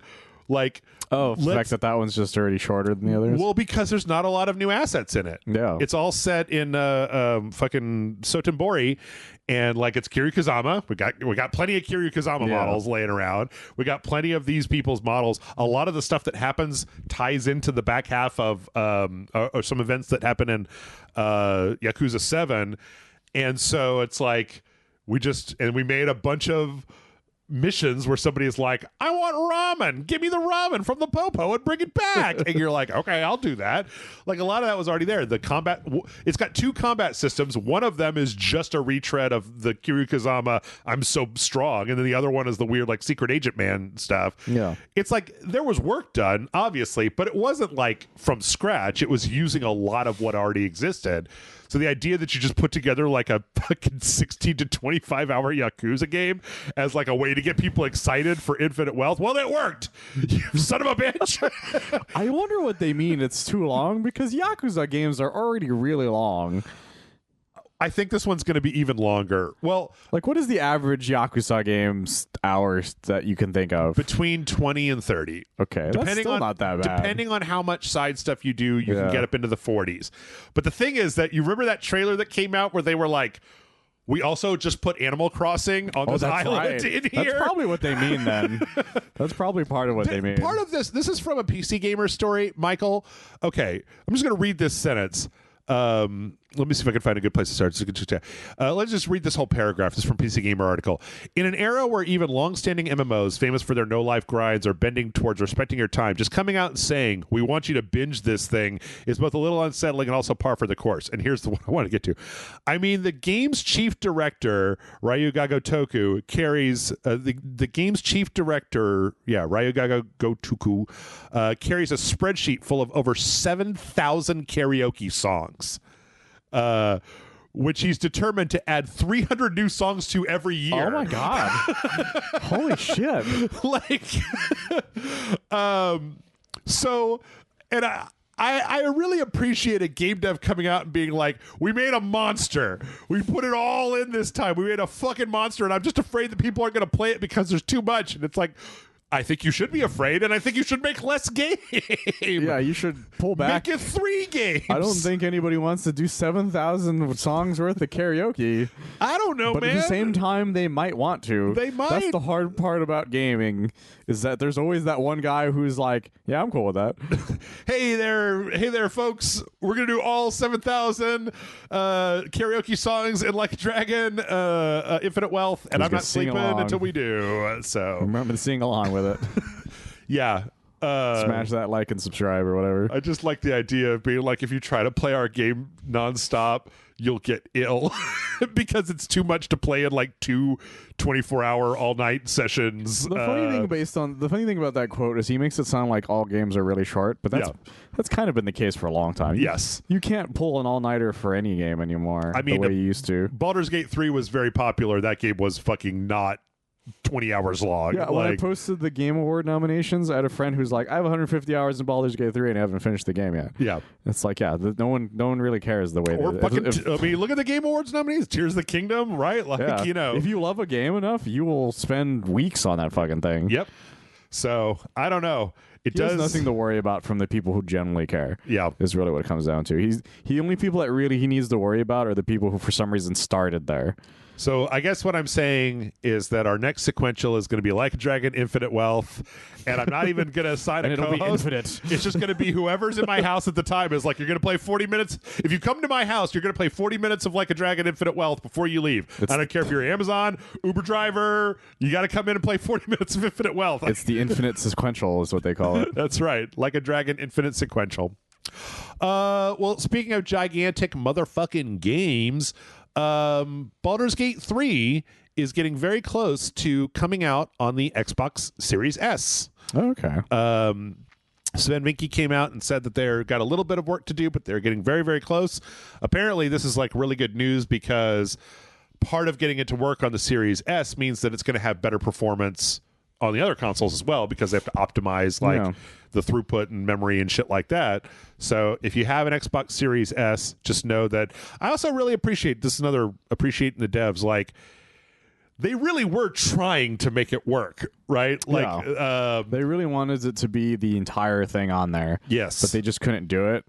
But they didn't have, at the time, they didn't have a way to be like, well, we'll still put it out for the people that we can do that for, until Xbox finally was like, oh, wait, this is a really big game now, and we look stupid if we don't let them release it.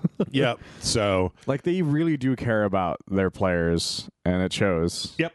Well, look at that. You make you just put a lot of love and attention into a game that you spent years practicing your craft on how to make, and like, oh shit, you made a lot of money. You made a lot of money. Oh wow. Who would have thunk you would have had all the love and admiration of everybody? Fucking nuts. How fucking nuts is that? I could sweep the Golden Joystick Awards or whatever. Oh yeah, and that was a clusterfuck and a half. If you heard about that thing, I maybe read a few things, but Troy Baker lost his shit apparently. Oh, okay. But like, it was really funny to watch. In other Baldur's Gate 3 news, now that Baldur's Gate has, I don't know if have you and I talked about the % sex runs? We did, yeah. Okay, so they had the patch that killed it, yeah. And then last week it turns out they had a really small patch that like put it back in, so you could do it in under 2 minutes again. But now that you could do that, somebody has basically created a new video on speedrunning bear sex.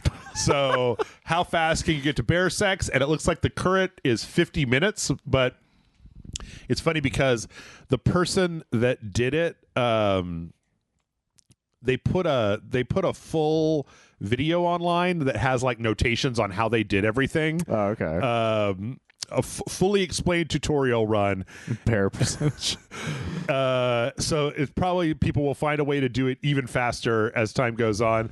I really appreciate that out of everything that's in Baldur's Gate 3, that it's the % sex with X run that like that's what people are focused on, is how fast can I bone down with this or with this or with this. This is why I appreciate the speedrunning community, because they will speedrun the weirdest possible goals of any game. Yep. So yeah, there you go. Let's see. Oh, fucking son of a bitch. That's all right. I know what's going on here. Let's see. Speaking of, wait, I had something for this and I forgot it. Epic. Speaking of getting fucked, I assume. Speaking of getting fucked, Epic versus Google is going on right now. Oh yeah, I forgot that was still happening. Yeah, so we had Epic versus Apple, and that ran its course. But you know, Epic did the same thing on Google stores that they did on Apple stores, where they created a way for people to buy V-Bucks directly, thus circumventing the store, thus pissing off the people, thus going to court. Yeah. Last week, we got the information that the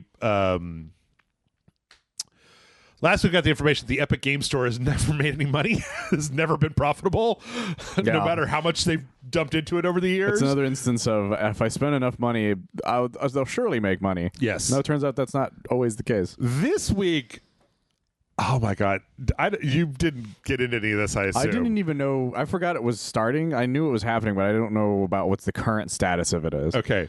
Nothing in here really about video games. This is just like, you guys, Google is fucking shady. Like, what do they do? Like Apple, they just came out with their big balls out of just like, this is our fucking store. You're going to pay our fucking, I'm going to take my fucking 30%. Pieces of shit.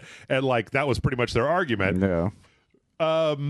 Terms and conditions. In their opening statement, Epic has laid out that Google, Jesus Christ, apparently Google internally, in their internal chat system, have a button that they can turn on that deletes all of your chats after 24 hours. Oh my God. And Epic, in the lead up to this, was like, you must stop doing that. And they did not. And like, so they have all of this evidence of, well, first off, they have one where somebody was just like talking about what was going to be happening with this case. And they were like they have the chat logs for it. And the person at the end is like, come to my office, and then like logs off. And so it's like deliberately taking information that could be relevant to the case outside of a place that it could be subpoenaed later on. There's a lot of this where like they were directly instructed to stop deleting their internal communications. And what was the one? There was one where it was like somebody was real cutesy about it, where it was like they were having somebody messaged and said, also just realized that our history is on. Can we turn it off? Haha, like the smiley face. There was one where somebody was in a group chat and they're like, oh, I see you still got your history turned on. I'm just gonna go ahead and take you out of this chat right now. Like, so I like just very, very blatant, like, no. There's one part where a whole, like, they were like one of their people were instructed to quit doing this shit, and then they kept doing it, and then when they were confronted about it, they were like, well, after we had that conversation, I went and talked to our legal department, and they told me I had to turn it back on. And it's like, right, but you fucking deleted all the shit that we wanted to see. Jesus Christ. Like, they're just very, very blatant about, like, I don't know. I have a really hard time with this because on the one hand, it's a private company and it's Google and you can do whatever the fuck you want, whatever. Yeah. On the other hand, it's like, I don't think you should be allowed to just be like, hey, everybody, turn on the legal filter that deletes everything that we say every 10 seconds so that nobody can ever, like, get access to it again. I don't know. It's kind of crazy. So it's a thing that I've seen in the past, and the thing is it's so weird that they would do that knowing full well what was going on. Yeah. But at the same time, that's what makes it shady. Yes. Yeah. Anyway, it's worth a look. It's interesting. Like I said, not really video game related. But I'm also not surprised that they would do such a thing. Yeah. Yeah. In other news, there's a class action lawsuit that's going on against Roblox. I heard about this one. Yeah. This is good because what was the quote from, like, one of the parents as part of this class action lawsuit is like parents will what do they say? Parents who would never let their kids use TikTok don't think twice about letting them on Roblox, even though what they encounter on Roblox can be far more harmful. And basically the idea here is that Roblox is marketed towards children. Yes. And it appears that they're like this isn't a case where, like, and then my little Johnny saw a picture of a penis in a Sonic game in Roblox. Like, there's just stories in here about, like, fucking, you know, predators went in and, like, groomed children and then, like, got them to meet them in real life, kind of, like, bad shit, like the real bad shit. Yeah. And I don't have a lot of sympathy for Roblox. No, this exact lawsuit is the reason why what is the name? Omegle? Omegle? That's the reason that died. Somebody had a lawsuit with that exact sort of thing that happened to them. Yeah. But Omegle didn't have enough money to pay them off. Yep. So they're like, well, you have to shut down because the amount to survive would be too much for them. And so they just shut the whole thing down entirely. Right. And Roblox has the money at the moment to pay them off if they need to, but the problem is it doesn't stop what's going on with the weird shit that kids will find on there. Yes. Because like they said, like that exact quote is exactly true. Roblox is a wild west of content in a way that's hard to moderate because it's growing exponentially. Yep. That you would have to have so many people on the payroll to walk around and be like, that's a no, that kind of thing. Or you'd have to have a really draconian, like, AI, kind of like YouTube has. It's that one or would the other kind of thing. probably make kids stop. Because let's be clear here, Michael. Kids are monsters. Oh, 100%. They're little fucking monsters. So, you know, anytime a parent is like, what did you do? And it's like, I don't know, half the time, I mean, not the grooming stuff, obviously, but, like, you know. Well, they'll say some fucked up shit to each other. Yes, exactly. Most of the I fucked your moms come from small children. Right. Because they think it's funny. So the idea, though, that you're going to create this service where people can create anything that they want, and then you're going to primarily market it to children, and then, like, oh shit, bad stuff is happening. It's like, did you not read the story? Do I need to send you a video about Club Penguin? Like, do you need to be reminded about Club Penguin or any of these? Like, hell, when Roblox really started taking off again, there was so many YouTubers that were using it as this weird place to just fuck with children to begin with. Yeah. Like, and that's like that's the low level of, like, fucking with kids kind of thing. There's, like, pissing off children. Yeah, and then there's actually fucking kids, and that's the problem. Yeah. So, yeah. Roblox came out and basically they came out and said, well, what was their saying? We have an expert team of thousands of people dedicated to moderation and safety on Roblox 24/7, and we act swiftly to block inappropriate content or behavior when detected, including sexual content which violates our community standards. The problem here is that like this is the internet, and there's too much. Like if you say, I have a space for children that is safe, feel free to let your children come to this space, that shit better be fucking locked down. Like, there better be no question, because if I know anything, it's that American parents are also fucking crazy ass monsters, and they get all worked up about everything that happens. They're both monsters and very apathetic, and Yes. that's the reason this sort of thing happens. Yep. Because they will either be all up on that kid in a way where they probably won't even be in Roblox. Yep. Or they leave the kid alone enough where they end up in Roblox because they don't want to be a parent. Yes. And then that causes, both of them cause very massive trouble. Yep. Because on one side, the kid isn't being paid attention to, so predators can get to them. Whereas on the other side, they're being paid attention too much to where the kid ends up being rebellious enough that he's not going to listen to the warnings. Sure. And then they end up getting attacked. I make it sound like they're fish, but getting attacked by sharks. But it's kind of true, to be honest. True. So like both sides are really like They're terrible. They're terrible. They're And terrible. The middle ground is very much like is what you're supposed to be doing, which is that you pay attention to your kids, but you don't smother them. Yep. You let them do things, but you keep an eye on what they're doing in a way that that lets them have fun. But like you'd be like, Jimmy, you've been playing Roblox for 6 hours. That's way too much fucking time. Sure. Kind of thing. But if they play Roblox for 2 hours, and they'd be like, Jimmy, that guy dressed as Dante is clearly trying to get in your pants. Don't do it. Yeah. They'll listen to them. I can't imagine the challenge of raising a child when the internet exists. It's like a whole new ball game. But also, I just want to like go out of my way to be like, Roblox fucking sucks. Like, they suck as a corporation. Like, 100%. They have children making games, and then they're paying them in the in-game currency. They were monetizing that money there, that music thing. Yep. That was a whole other fucking thing that was causing issues. Yep.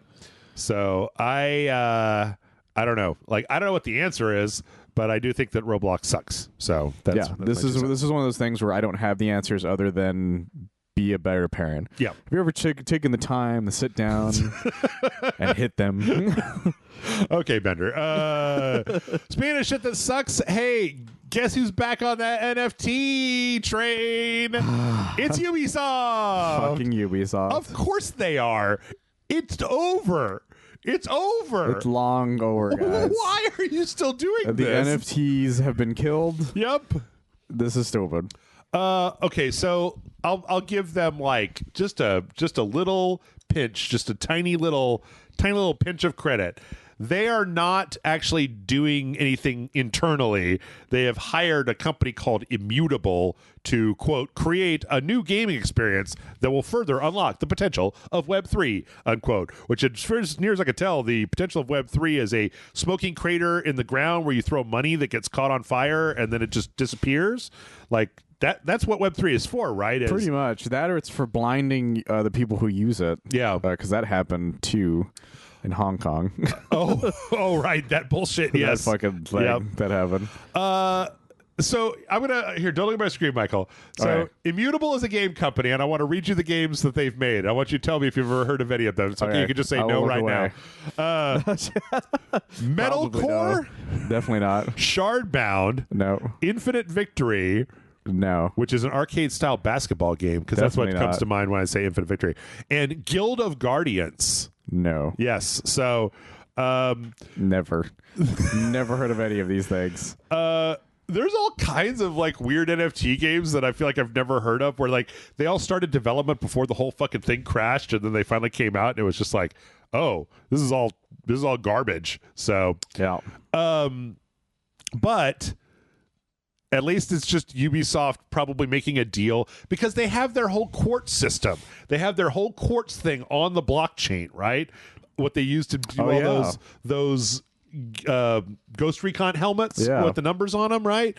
So they've got the infrastructure set up, and then they're just like, somebody in this company probably said like, yeah, we can make that work. Like, let us take over that blockchain. Somebody was definitely like, look, yeah, if we make this work, Yep. this will totally work for us, kind of thing. Like, they all delude themselves into thinking they can make money off of the blockchain, and it never does work. But it might work for us. I keep thinking, are you trying to think of like, I mean, I can think of ways that you could use blockchain technology. Like, you could use blockchain technology to be like, if you buy something, like, okay, if you buy something through the PlayStation Store in the Assassin's Creed store, right? Like, that it sends something back to a Ubisoft server that then, like, gives you something on the blockchain that says, like, this person bought a helmet, right? And then if you go into another Ubisoft game, like Ghost Recon, you're like, oh, okay, well, I see your blockchain, you get this Assassin's Creed helmet. They can do the exact same thing with just a fucking internal database that you run, like an Excel spreadsheet. Yeah, because the main thing is that the things that people think it should be able to do is literally impossible. Because everyone's like, I should be able to buy a helmet here and then use that exact same helmet by a completely different developer. Sure. Because it's on the blockchain. Right. It's like, that's... Nobody cares. Doesn't make any sense. Nobody cares about your helmet. That wouldn't even work in Ready Player One's universe, kind of thing. Well, not only that, but what company would do that? Yeah. Ubisoft put a helmet on the blockchain. We got to fucking make an asset for our guys in Battlefield to be able to redeem their blockchain. Exactly. Like, no one would do that. The only thing it could do right now is exactly what you said, which is similar to, like, when you play a game where you had the save file from the game previously. Yeah. You're like, hey, we saw that you played this other game. Here's 300 credits or something. Like, that's the only thing it could do. Or, like a Psycho Mantis thing where it's just like, I see you like Castlevania, bro. Right. Or, let's be honest, they don't need a blockchain because they've already got that Uplay horse shit that tracks everything I do that has a Ubisoft logo on it. Yes, exactly. It makes me log in. You already know I bought the helmet. Give me Ubisoft points. The blockchain is that, but with extra steps. Right. So, yeah. I'd never get it. I would never understand why people keep trying to make it a thing. Seth Green, I'm happy. I wonder whatever happened with Seth Green show that he tried to make with his NFTs. I wonder what he had to pay a guy a lot of money to get his NFT back so he could continue working on that show. Yeah. It's stupid. Boy, howdy. It's stupid. Speaking of stupid, apparently the Mortal Kombat Halloween festival was really stupid and overpriced. It was like $10 or $12 for a fatality. Yeah, so people are mad about. Oh, it's funny because I just played the Mortal Kombat story mode and then I played a couple of towers and then I didn't engage with any of this weird seasonal stuff. Like, I saw it, but I was like, I'm not spending my stuff on that. Yeah, but apparently, it was like 10 or $15 for like a fatality. This one fatality. It was a nice fatality. I'll give you that. But like, no. And they're kind of trying to make up for it, where they just put a pack online that is like, because this is like their Halloween fatality, where it's like you're putting a pumpkin on somebody's head and all these like bugs and shit eat them. So what they're doing right now is they're basically putting out a 3-pack, a fatality for October, November, and December. So like a Halloween, fall, and then winter themed fatality. The Thanksgiving one's disgusting, by the way. What is it? It's you force feed them until their stomach explodes. Jesus. And then I think they slam their head or something like that. But it's more the force feeding that's super gross. Okay. Because I saw it used on an Omni-Man. And I was just like, God, I don't need to see this. Yeah. But apparently now, if you buy that whole pack is like the cost of this one, and if you bought this one, you get the other two for free with the pack. Yeah, everybody was super pissed off because it's another instance of somebody trying to make a live service model work in a game that wasn't. Yes, that didn't have one before. The main complaint that I can see seems to be that like you can earn the currency that you could use to buy this in the game, but that they are very stingy with it. Like it's like Overwatch 2, where you would have to play hundreds and hundreds of hours. I don't in order even know to get how enough. you get it outside of paying for the premium currency. I thought you got some during the game. You get some currency that's used for something else. These are the paid ones. Oh, okay. Because these are the crystal ones, instead of the silver like coins. There's some way to get them, but you don't get very many. I have no idea how. So I think it involves like doing the whole like levels on a character or something. Probably. Oh, that would make the most sense. I was kind of pissed where I learned that was like, there's more than one fatality per character, but you just have to earn them, or like, actually, I found out you don't have to technically. Oh. You just have to know how to do it. Oh, What you do is that What? what the level up does is it just adds it to your menu so you can hit the start button to find it. oh, so you just do it? Yeah, you just have to. You can just Google it and then just be like, okay, how do I do it? And then just memorize it and then do it. Do you think that this is Because I've like, done it like multiple times though. do you think that this is like Warner Brothers forced them to put that system in to try to make people do microtransactions, and then NetherRealm fought back by being like, okay, sure, but just leave the inputs and just leave it off the unlock list, right? But if they know how to do it, just let them fucking do it. Like we don't. Yeah, you know. basically. Like the other thing is that they had to figure out a way of making it unlockable without having crypts. Right. Because crypts made it easy to get all the fatalities. Because in those you actually had to find them to do them. Yeah.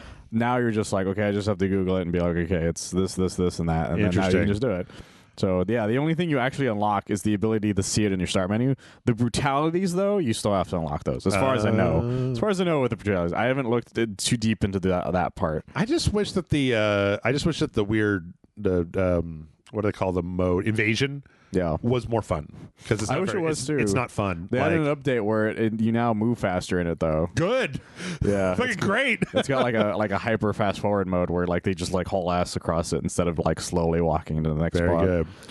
And then let's see. We've got a bunch of trailers to go through, but before we get to that, Michael, the big news of the week was the Game Awards. The nominees are out for the Game Awards, and many people are very confused. Everybody's super happy with them. I don't think anybody's mad about any of these picks. Never comes up. Everybody thinks that they're all very good picks, and that nobody got their feelings hurt. Nobody got left out. Everybody got cool beans. Nothing was done weirdly. Yep. The big ones are Game of the Year. So we got 6: Alan Wake 2, Baldur's Gate 3, Spider-Man 2, Resident Evil 4, Super Mario Bros. Wonder, Tears of the Kingdom. I was looking at a thread online. A lot of people. So let me give the arguments, right? Yeah. Resident Evil 4 shouldn't be on there because it's a remake and not an original game. It's an argument that I understand where you're coming from. Yep. Super Mario Brothers Wonder shouldn't be on there because it's too short and it's not that much. Like, it doesn't have an impact. It's just a very good Mario Brothers game. It's not like a game that people will be talking about for the next 30 years. Like, it makes a good impression, but it doesn't make a lasting impression. Like, you're not going to keep replaying those stages over and over again. That's once you get done on that one. Tears of the Kingdom. This is one of the dumbest arguments. I'm going to give all the bad arguments. Yeah. Tears of the Kingdom, they just used the same map and they just added a little bit of bullshit. Whatever. This is barely even a sequel. You just added some stuff that doesn't matter and a story that was bad. I disagree with that. Yeah, no, all of these things we mostly disagree with. I disagree with that. The only one I don't fully disagree with is the Resident Evil 4 one. Baldur's Gate 3 should not be considered because it still has a shitload of bugs and the third act still runs like ass. And it's still not finished. It's basically, it came out in a almost fully baked but not fully baked way.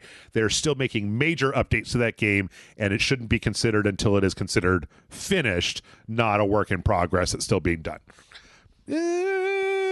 Okay. No, I'm good. That's a bad argument. Michael, I don't know what to tell you, but Spider-Man 2, a lot of people really don't like Spider-Man 2. Like, they're just I'm surprised. Spider-Man 2 sucks assholes, and it was the worst game I played this year, and fuck that game. And I'm just like, I don't know you, man. Like, the internet turned on that game way faster than I anticipated. Yep. And because people turned on the first one not that long ago. And for Alan Wake 2, I only saw a couple of. The only argument I've heard for Alan Wake 2 is that it just came out. It's too new, and we haven't had the ability to have like the full cultural discussion about is it good, is it not good. People barely even know what the fucking game is at this point. I played 7 parts of that with Amanda. I don't even know what the game is yet. Like, it's a weird game, but it's very creative. So anyway, those are all the reasons why none of these belong on this list. Yeah, they all should just be Starfield, according to the internet. Dave the Diver is everyone's game of the year, full stop. And it's not an independent game. No excuses. Which I think is also partially true, though. Yeah, a lot of these are going to be, as is the case, almost this is the exact identical list for best game direction outside of what's missing here. Resident Evil 4. Resident Evil 4, yeah. There's some adaptations, So people are arguing about best adaptation as well. Yeah. Because some people are like, I don't think Gran Turismo should be on that list. Because it was a bad movie. Yeah. Because some people actually really do like that weird Ubisoft thing. Yeah.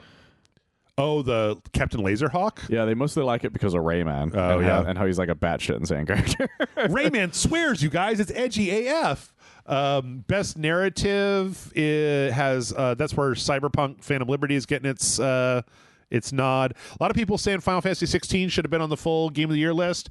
I actually ended up at the end of the day liking Final Fantasy 16. I don't think it. I like that game a lot, but I don't think it's nearly as good as some of the games on that list. Yeah, I don't think it stands in the same category. I don't know. Like story wise, I get it because I really like its story a lot. You know what? I could maybe see an argument for taking Super Mario Brothers Wonder off and putting Final Fantasy 16 on there, even though I don't think it would win. But like, I could kind of see an argument for that. I can see an argument with replacing either Resident Evil 4 or Super Mario Brothers Wonder with it. Yeah, those are the only two I feel like that if somebody took those off of that list all of a sudden, yeah, I would not be upset by. Although I really like Super Mario Brothers Wonder. We got Hi-Fi Rush and Liza P in best art direction and score, along with other stuff. I'm just not mentioning the stuff that we've already mentioned. Yeah. Dead Space is in best audio design, which I think is really good because I watched a whole fucking 30-minute documentary about how they did Isaac's breathing in the remake. It's really and cool. How it's like they're tracking his heartbeat based on the number of monsters and then making him breathe differently depending on what's going on. It has such a good audio design. Best performance, we got all the normal people. I want Ben Starr to win purely because he's such a fucking troll on the internet.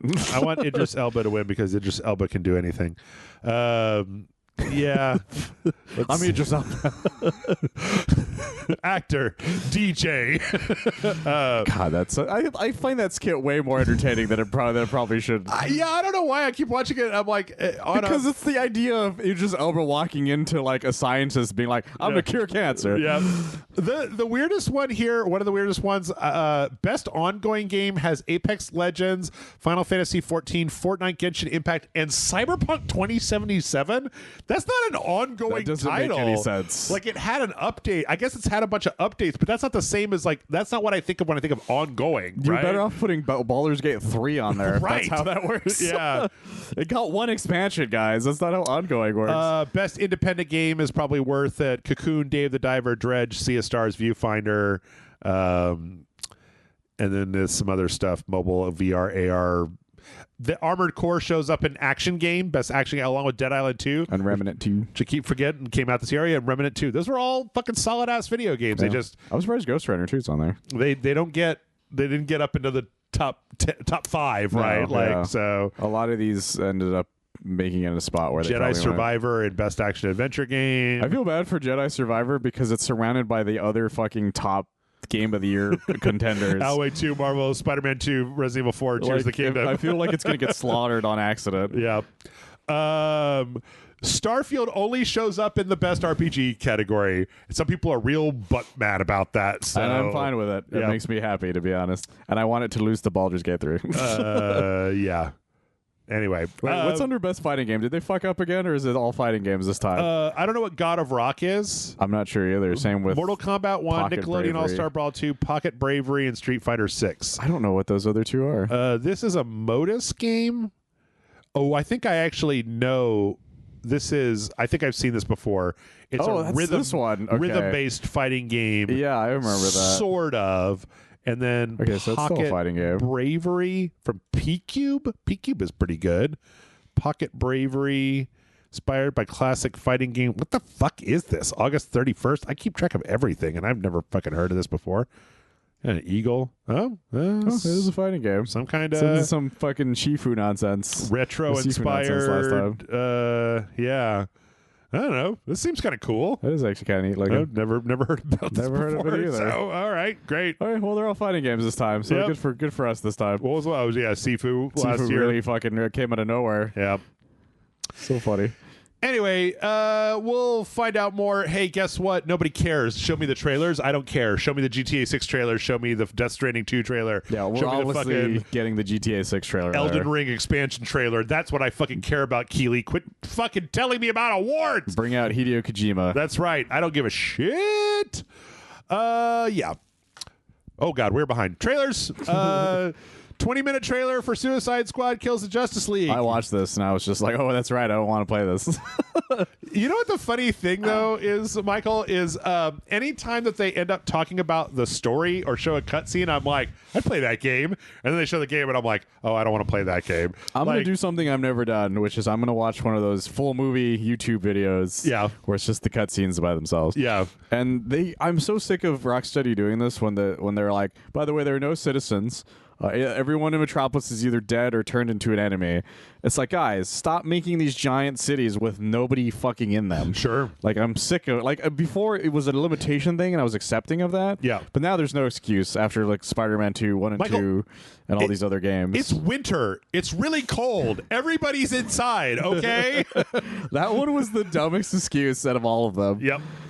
At least Arkham City was full of criminals. There were people on the street. They were just criminals. Arkham Knights was a weird one where they're like, they evacuated all of Gotham. I was like, you did what? How did you do that? Yeah. Oh, wait. Was it? Which one was the one where it was so cold? That was Arkham Origins. Oh, was that Origins? That was around night. That was around Christmas, and they're just like, it's like negative bajillion degrees outside. Right. So everyone's inside. just staying inside while there's explosions and everything happening outside. Yep. I was like, what the fuck? Okay. I love all the cutscenes and the characters and stuff. When you look at the actual video game, you know what? The cutscenes are fun. Yeah. I'll say this: they showed that reversal mechanic, right? That like, oh yeah, when guys go to shoot at you, they get the kind of, it's similar to what the Arkham thing is, where they get the like lightning bolts above their head, and then if you hit them with a specific attack, it does different things depending on how you hit them, which is, I think, an interesting thing to put in a shooter. Like, I still think that, okay, listen, I'm not giving it good odds, but there's like a 25% chance that this could actually be surprisingly fun. Well, here's the thing. It's still Rocksteady. I'm not going to pretend that Rocksteady doesn't know how to make a good game. The problem isn't that it's a Rocksteady game, and that they might not make a good game. The problem is it's not a game I want to play for DC. Right. Like, it reminds me of the way when somebody made Gotham City Imposters. Yep. They're like, you want to know what this Batman game needs? Guns. And so they made not Batman. So they made a shooter where you're all those weird hockey mask dudes from The Dark Knight, essentially shooting at like people who are Joker gang people. Yep. And you're like, well, that's stupid, and that's kind of what this is. It's like, hey, you want to be Captain Boomerang? I'm like, yeah, I want to throw boomerangs at people. It's like, yeah, he only uses like sniper rifles and machine guns, and he uses boomerangs to traverse. I'm like, he doesn't attack with the boomerang? Nah. Captain Boomerang doesn't use boomerangs to kill people. I'm like, that's the stupidest thing I've ever heard. Yeah. Yeah. But also, this giant metropolis, it looks really interesting. It's like 1.5 times. It's like twice as big as Arkham Knight, right? I have to be fucking Killer Shark with a machine gun instead of like Superman or any of the Justice League. Yep. It's just, it frustrates me. John Stewart, you got yeah. So yeah, it's a real shame because it looks it's going to be one of those ones where it's like, god damn, you guys, like, I wish they'd let you make the game that you wanted to make and not this. Like, yeah, because I feel like if this was a normal single player game, I'm sure people would have been way more excited about it. Yep. 100%. But Michael, classic outfits you can get if you pre-order the game. Yeah, and you can also wear Justice League outfits. Did you see the classic outfits? I did. The classic outfits are not bad. I actually, that's the only nice thing about them is they did a really good job with those outfits. But then I feel like the Justice League ones are like rubbing salt in the wound. They're like, you want to be the Justice League? What if you were Killer Shark in a Superbad outfit? I'm like, no, I want to be Superbad. What is wrong with you people? Yeah. It's funny because of all the people, boy, Deadshot's retro outfit looks so dumb because it's primary red and yellow. Yeah. The one that I think is the funniest is Captain Boomerang's because they gave him the puffy hair. Yeah, that's like the funniest thing about with the little like captain hat. Like Yeah. the little, I think it's amazing because it looks really stupid. Anyway, boy howdy. We'll find out in February, I guess. That's right. It's coming out February Fucking now. February. It was supposed to be out in like what, March or something? I don't know, man. Back in the day. Well, okay, get excited, Michael, because I know that you may not care about Suicide Squad Kills Justice League, but how do you feel about Frontiers of Pandora? Oh God, I thought there was something I couldn't care less about, and there it is. Ha! Gotcha, bitch. God damn it. Yeah, there was a season pass trailer and a features trailer. Season pass showing like, oh yeah, can you not get enough of Pandora? We've got like 2 new big story expansions that are coming, and then like a little sub quest that you can get if you buy the season pass. Here's the thing, guys. For all you guys who like Pandora, I hope this game isn't terrible. That's all I will say. It's just Far Cry, but blue people. And for all you people who hate it, I hope it's terrible so we can be excited. Yeah. This is coming out this year, motherfucker. Is it coming this year? I think I so. thought it was beginning of next, but I guess not. Oh, it is. Oh, that's right. December 7th. That's man. really soon then. Like 2 weeks, 3 weeks from now. And by the way, I will be very sick whenever you want to record that, no matter what day it is. Oh boy! Well, you're lucky because it's a Thursday, so you and I usually do Tuesdays. We do. I don't want to do it. But I'll make an exception for you. I will move find everything somebody around. who wants to dress in blue or whatever. Nobody wants to play this game. Okay, listen. You'll find somebody. No. There's Nate. Don't say that to me. We also got the Frontiers of Pandora features trailer. This is one of those bullshit trailers for the PlayStation where it's just like 3D audio, haptic rumble. I love how they say that as if it's like really special, but I'm like, most of your games do that now. Yeah. Most of your games have. My favorite part is whenever they try to show me haptic feedback, where it's like, you can't show me rumbles. Yeah, you can't show me like specific rumbling. You just show like there's just a picture of the controller and it like judders when things happen. And I'm like, okay. Sure.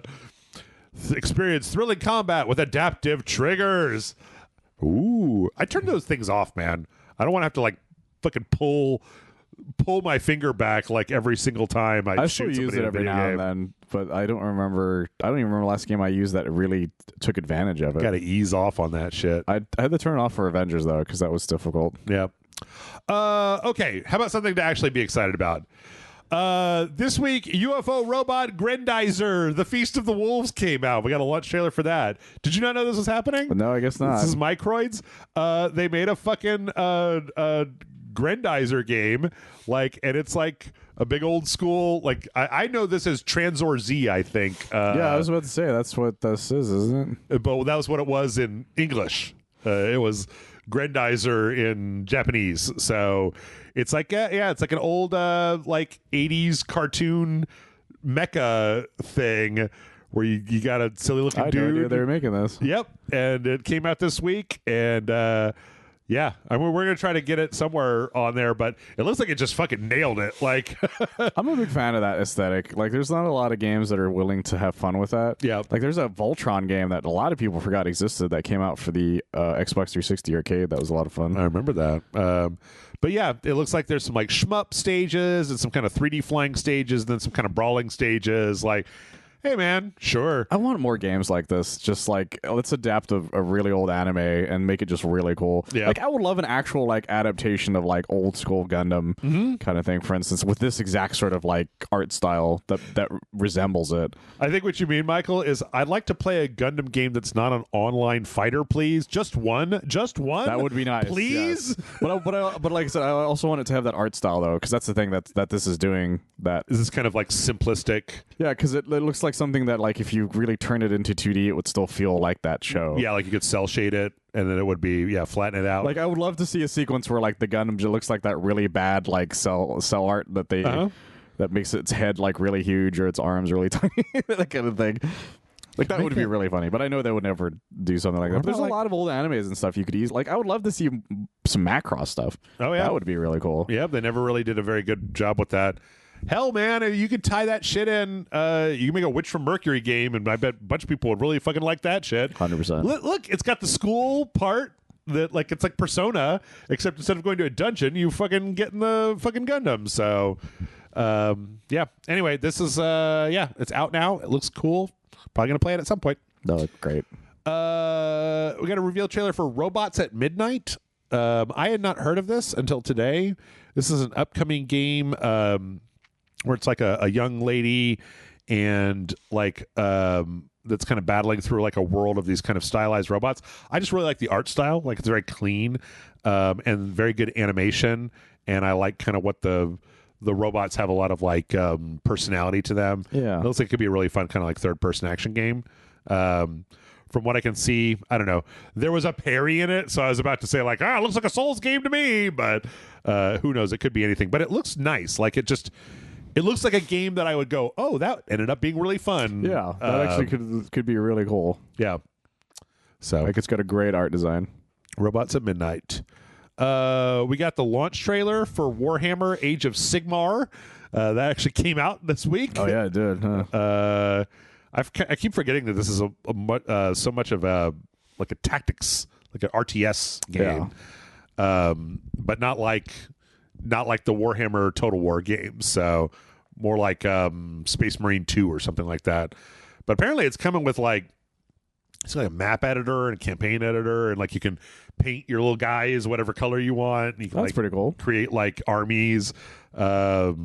Good for them. Yeah, and it's got like a lot of single player options. Looks like a good game. I don't know. Trying to fit it in at some point in the schedule. Let's see. From there, we got a trailer for The Last Faith. This is another launch trailer.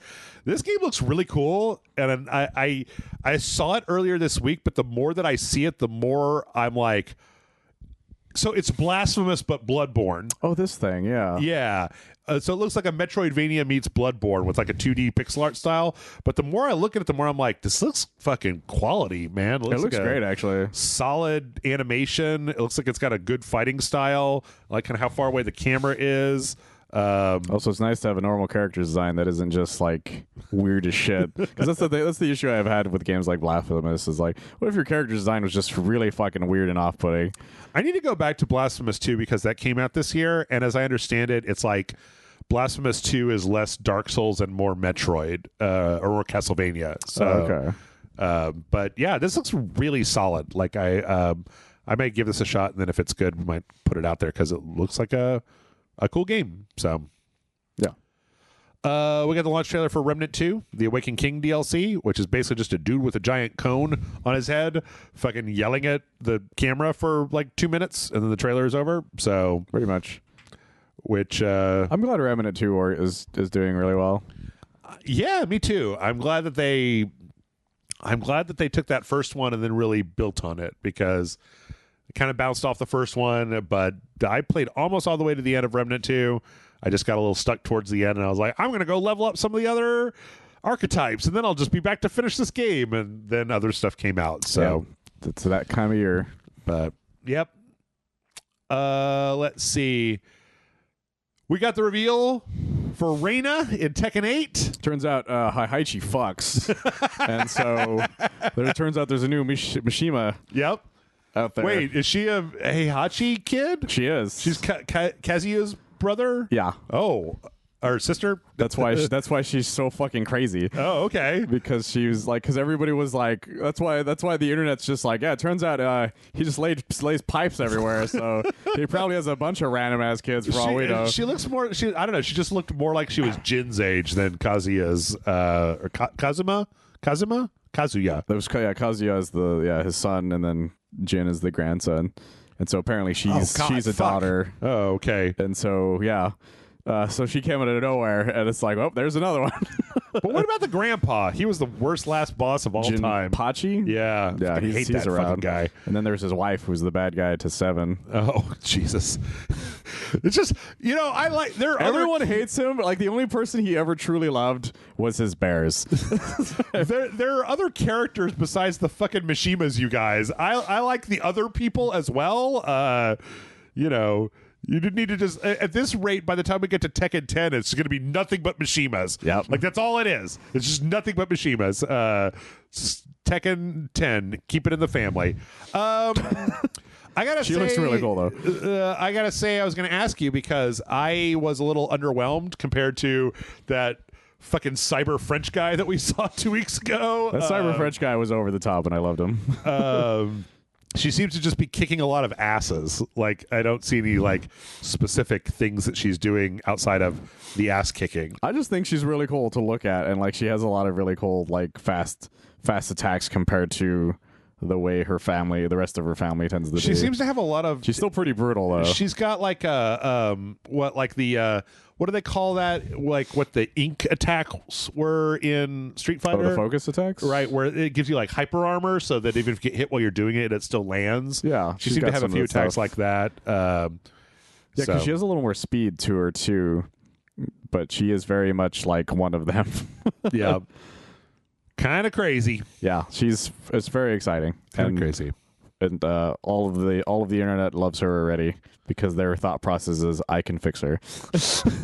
All right. Well, we don't actually have a lot of trailers this week, but we did have another fighting game trailer, sort of. Not really.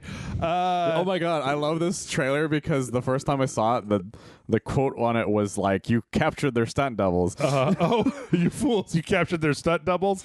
Yeah. So they put costumes for Ryu and Chun-Li in Rainbow Six Siege.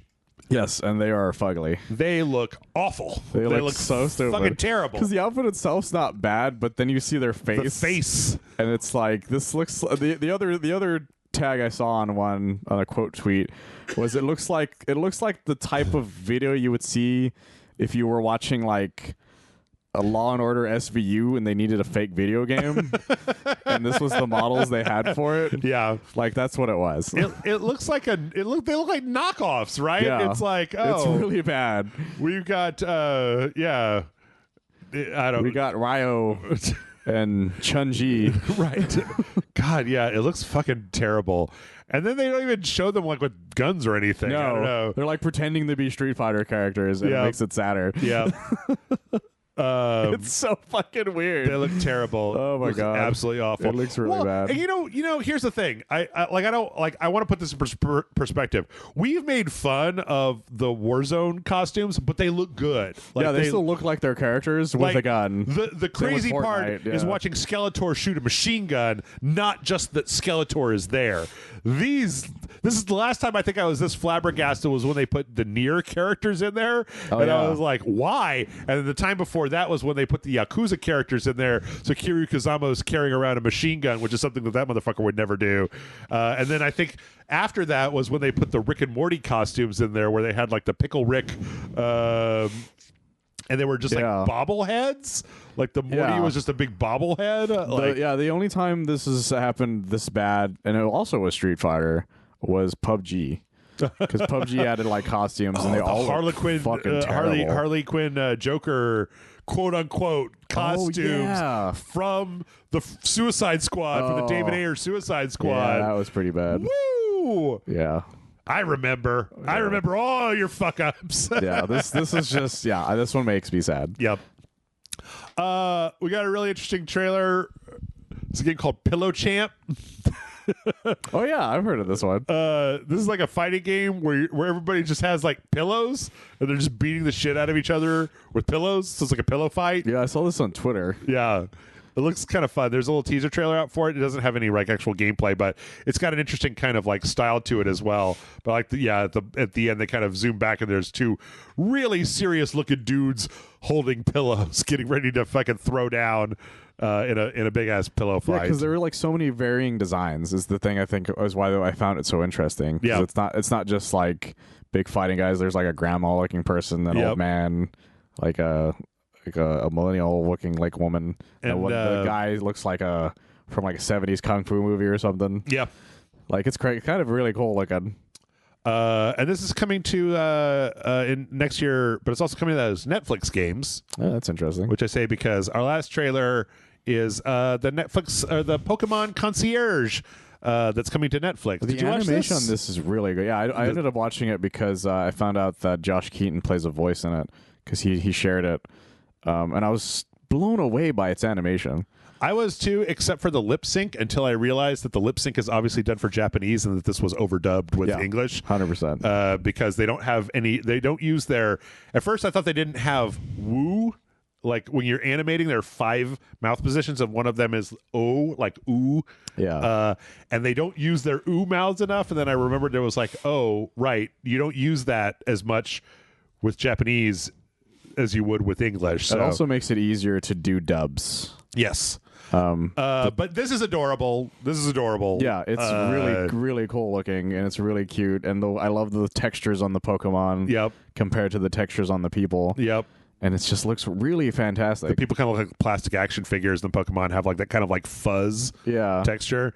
The Psyduck in here is pretty incredible. Everybody's like, I would die for that Psyduck. 100%. Yeah, incredibly good. Very, very good production values. And this is coming like December 28th, I think. Something like that. So, yeah. Of all the Pokemon shit that I've seen over the last couple of years, I might actually watch this because it looks like heartwarming and adorable. And it will probably come out when I'm taking my 1 break a year. And I'm just going to be like, I'm just going to fucking get wasted and watch this Pokemon show. And by the end, I'm going to be crying. I'll be like, Psyduck, you deserved so much more. Probably. Yeah. Netflix had a bunch of stuff that happened last week. One of the things that they announced is Arcane Season 2 is coming. Yeah. But coming at the end of 2024. Yeah. So, but I would rather it have that really gorgeous animation the first season had and be consistent than like have a One Punch Man season 1 and 2 issue. Hells yeah. Yeah. I'd be willing to bet that the delay is just because that studio is working on other stuff in between. But I think the other delay had probably involved some actor stuff. Oh yeah. Getting the actors to come back. So yeah, they probably had to hire people outside, and then they probably couldn't do it during the strike. The 2021 was when the first one came out, so basically 3 years between season 1 and season 2. I didn't realize it was that long ago. It doesn't feel like it was that long ago. Yep. Let's see. Also, hey, do you have Netflix? Are you using your Netflix to play the games that come onto Netflix? No. Do you own Hades? No? Well, now you do because it's on that weird Netflix thing. That's kind of cool. If you want to play it. Of course, I think it's still on your phone only, right? I'm not sure. I don't know how the Netflix thing works. I don't know either. Yeah. So, but hey, it's worth, I mean, they announced a whole bunch of games on that service. The Braid Anniversary Edition, a Chicken Run game. Oh, that's fun. Death's Door, Katana Zero, and then a bunch of like Netflix tie-in I'm stuff. laughing at the Shadow and Bone thing because apparently they just canceled that.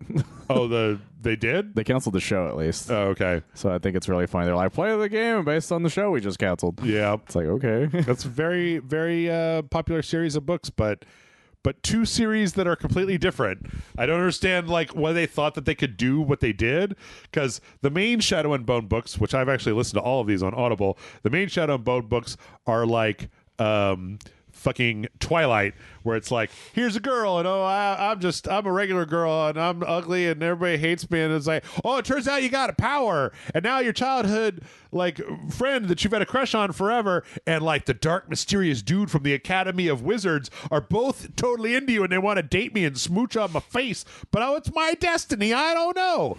And then the other one, and there's 3 of those, and they fucking suck. And then the other one is like, hey, I'm a dark, mysterious guy who runs crime, and I do magic heists. And me and my friends do heists with magic. And I got hired by a shady guy to go do a magical heist. And that one fucking rules. Like that one sounds cool. The Crows book, that one fucking rules. So when they made the Netflix show, they decided like, well, people aren't going to be interested in just the romance thing, so they mooshed them together. Oh, God. So you watch the moony Twilight girl who makes goo-goo eyes at her childhood friend thing, and then it cuts over to the magical heist people doing their heist. And it's like, I don't want to watch a show where half the show is not a show I want to watch. Yeah, that's such a dumb idea. That's unfortunate. Everyone should read that book, though. That Book of Crows thing. What's it called? Shadow. There's 2 of them, actually, and they're both good. Shadow and Bone. Crows. I don't know what it's called. What was it called? Who are the crows? 6 of Crows. 6 of Crows? That's 5. probably the name of the group. Is a novel. Oh, okay. Set 2 years after. Ruin and Rising must be the first one then. Third. No, that's the third one of the romance trilogy. Oh, the original and thing. Then after that comes 6 of Crows, because there's 6 of them, and they're fucking okay. rule. Like if you go online, it's really funny. If you go, sorry, I had people did this, but if you go online and you search for Six of Crows, and then you go into the images, it used to be that you would just get like shitloads of like fan art of people drawing all of the different characters in their own little like, this is what I think they look like. This is what I think they look like. Must be really popular. Yeah, they rule. Totally rules. It's got romance, got action, it's got fucking like damaged boys that need fixing, as well as like hot girls that kick ass. It's got everything, man. Go fucking go do it. Go read it. Yes. Speaking of things you can put in your pocket, like a book. That's my transition. Analog has some limited edition analog pockets that are coming out. I remember us talking about that a while back. Yeah, these are basically the ones that can they have the what do they call them, the chips in them that you can program, so that they can do direct like full on emulation, like hardware emulation instead of software emulation. And these play Game Boy Color, Game Boy Advance games, and they've got 1, 2, 3, 4, 5, 6, 7, 8 different colors that you can get. These are limited edition. They're going to be $250 a piece. By the time you hear this, well, they might all be sold out. They're going on sale tomorrow, and this podcast isn't coming out until Sunday, so they might be who knows, fully sold out. But they could have. Who knows? They might have survived. Yep. Maybe they don't want to know. Maybe no one really wants yellow. Maybe. I don't know. Yeah.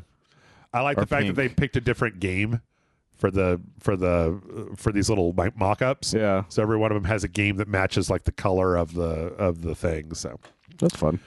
Let's see. There were barely any game release like announcements this week that we haven't already gone over. Yeah. So I just want to let everybody know that Roller Drome is coming out this week on Xbox Game Pass, or no, on the 28th, right around the end of the month on Xbox Game Pass. That was that game that was like, what if Tony Hawk Pro Skater had guns, and took place in like The Running Man, that was a PlayStation exclusive for a little while. So yeah, that was a cool concept. Yep, it was pretty fun too. Hard as shit, but fun. Let's see. We'll zip through here. There were 2 support studios that Bandai Namco had that were working with Nintendo that have now been formed into actual studios with names. These were studios that were doing mostly art, but they worked on like Mario Kart 8 and the last Smash Brothers and stuff. Just, like building assets, and they're now called look at Japan, Studio 2 and Studio S. So stupid. Fucking crazy people. Yeah. That's so funny. There you go. Let's see. I'm skipping this. This is a fucking crazy story, Michael. I love this story so much. Do you know who this is? No. Okay. They're freaking me out though. There's a TikToker called Molly Moon. Okay. Molly Moon is a TikToker. You know what? She reminds me a lot of Creepy Chan, right, from back in the old days. So what she would do is she makes these videos where she makes these videos that are all edited to look like an old bad like adventure game. Oh, okay. Where she like only has 2 frames of animation, but she's just like it's her like pictures of her. Like they'll take a picture of her with her mouth open and with her mouth closed, and then make it go dab dab dab dab dab dab dab dab. That's kind of fun. And they're all horror. So they're all just like something weird happens, and then at the end, like the first one I think was called like "Can you help me" or something, and it was like she walks up to the person and says like "Can you help me," and then like at the end, fucking like goes crazy and jumps at the camera type of thing. She is apparently very popular on TikTok. I bet. Well, that's actually very creative. Yeah. I'm wondering too whether she might have been the origin of the people doing the weird thing where they talk like NPCs from an adventure game we were talking about. That's a tricky one because people do a lot of weird shit with that sort of thing. Yeah. I saw one of it was called the Miles Morales NPC. Yeah. Where all he does is he speaks in quotes that Miles Morales says. And the only reason I found out about him was that a security guard told him to go away, but he wouldn't stop staying in character. And it was like really weird. Okay, so everybody has watched these and they're like, man, what if they made an actual game with this style, because all the TikTok videos are set up like they're a bad game, like they're bad old video game. And they were like, what if somebody actually made a game with this style? And they did. They are. God. There is a demo out for it right now on itch.io, and it's called Excuse Me, Sir. That's what she says in the very first video that she made in this style was, Excuse me, sir, and then like comes up to it. But the thing that's fucking crazy about this is the pedigree of people that are working on this, because it's being made by the guy that made the Faith trilogy. Are you serious? Yeah, like the New Blood thing. It's got directly her. Airdorf was the guy that made that. Jesse Cox is one of the writers from Monster Prom. Torpal Duke is the guy from what is it called? He's part of the Dread X collection, and then like the guy that made fucking Siren Head or whatever, and this lady, and like that's just crazy. It's just what it says on the tin, right? When you look at these, you're like, oh, you could make a game like that for super fucking cheap. Yeah, real cheap. Because it's like 2 frames of animation, right? And yeah, I downloaded it today and played the demo. I can't wait for the whole thing to come out. That's so cool. Good for her. I'm happy for her. Yeah. So, yeah, it's called Excuse Me, Sir. And you're like looking for your little brother who's lost and go in and a bunch of weird shit happens. That's fun. I love that. Yep. I like it says from the world of Molly Moon. Right. But she's really good at it, apparently, because people love it. This is another one that I only found out because of a video game site, but it's not actually like a video game thing. Have you ever heard of Floor 796? No. So this is a guy, like, you guys got to go check this out. This is fucking crazy. It's a guy called OXOO who's put over 8,000 hours into this project. And what it is if you go to floor796.com, what it is it's this huge, like diorama, or I don't even know what you call it, of all this diorama makes sense. Pixel stuff, right? And then if you look at it, it's all in a loop. So here there's like a little section where there's power. Is that what that stuff is from? I've seen You've seen this before? I've seen random parts of it. Yeah. But I've never I didn't know where they were from. So because people would use them as GIFs. Yeah. So it's all like references to stuff. Like there's Jean-Claude Van Damme, and there's that weird fucking dude with that dance in the bottom right. Pulp Fiction. Yep. But like as you scroll through it, it kind of loads in more stuff, but it's got so many references. Like there's fucking Corbin and Lilu and Corbin from Fifth Element. There's Ruby Rod. But then there's like the guys from the Joker heist. They're robbing a poo. There's like Rick. There's the Overlord from Overlord and Bender. Like Jesus Christ, this is so cool. There's all this stuff, and it's all running in like a loop. So it all just like it's easy to just kind of like keep looking at it because and apparently some stuff will actually like you can click on stuff and get like the Wikipedia article. Yeah. And apparently the guy is like, this is less than 30% of what I planned to do. Oh my God. Because it's all in these segments that load like a little bit at a time. And he's obviously making it in like very specific little sub segments. And there's just a lot of it. Like there's a lot of it. I love people that have just like weird passions just for the fuck of it. Fucking Mars Attacks. Yeah. Sarah Jessica Parker, Mars Attack. Oh, and then there's just the actual Mars Attacks people. So, yeah, it's crazy to look at this stuff and be like, how much of it can I recognize? That's so fucking cool. White Walkers and Teletubbies and all kinds of stuff. This phenomena. This is BioShock. Yep. So yeah, go check it out. Again, that is floor796.com. It's pretty cool. And last but not least, Michael, I wouldn't let this podcast end without calling out Frank Reynolds in The Last of Us. This was the funniest thing this guy has come out with in so long. Or not so long, but Eli _handle_b.wave, putting people in stuff. And yeah, Frank Reynolds in the world of The Last of Us fits very well. I have watched this at least 20 times since it's come out. Yeah. And 15 of those times was the day it came out. Like, I just had it on a loop at one point because it was so fucking funny to me. because like from the get-go, the very first frame of him being like, meh, like, right.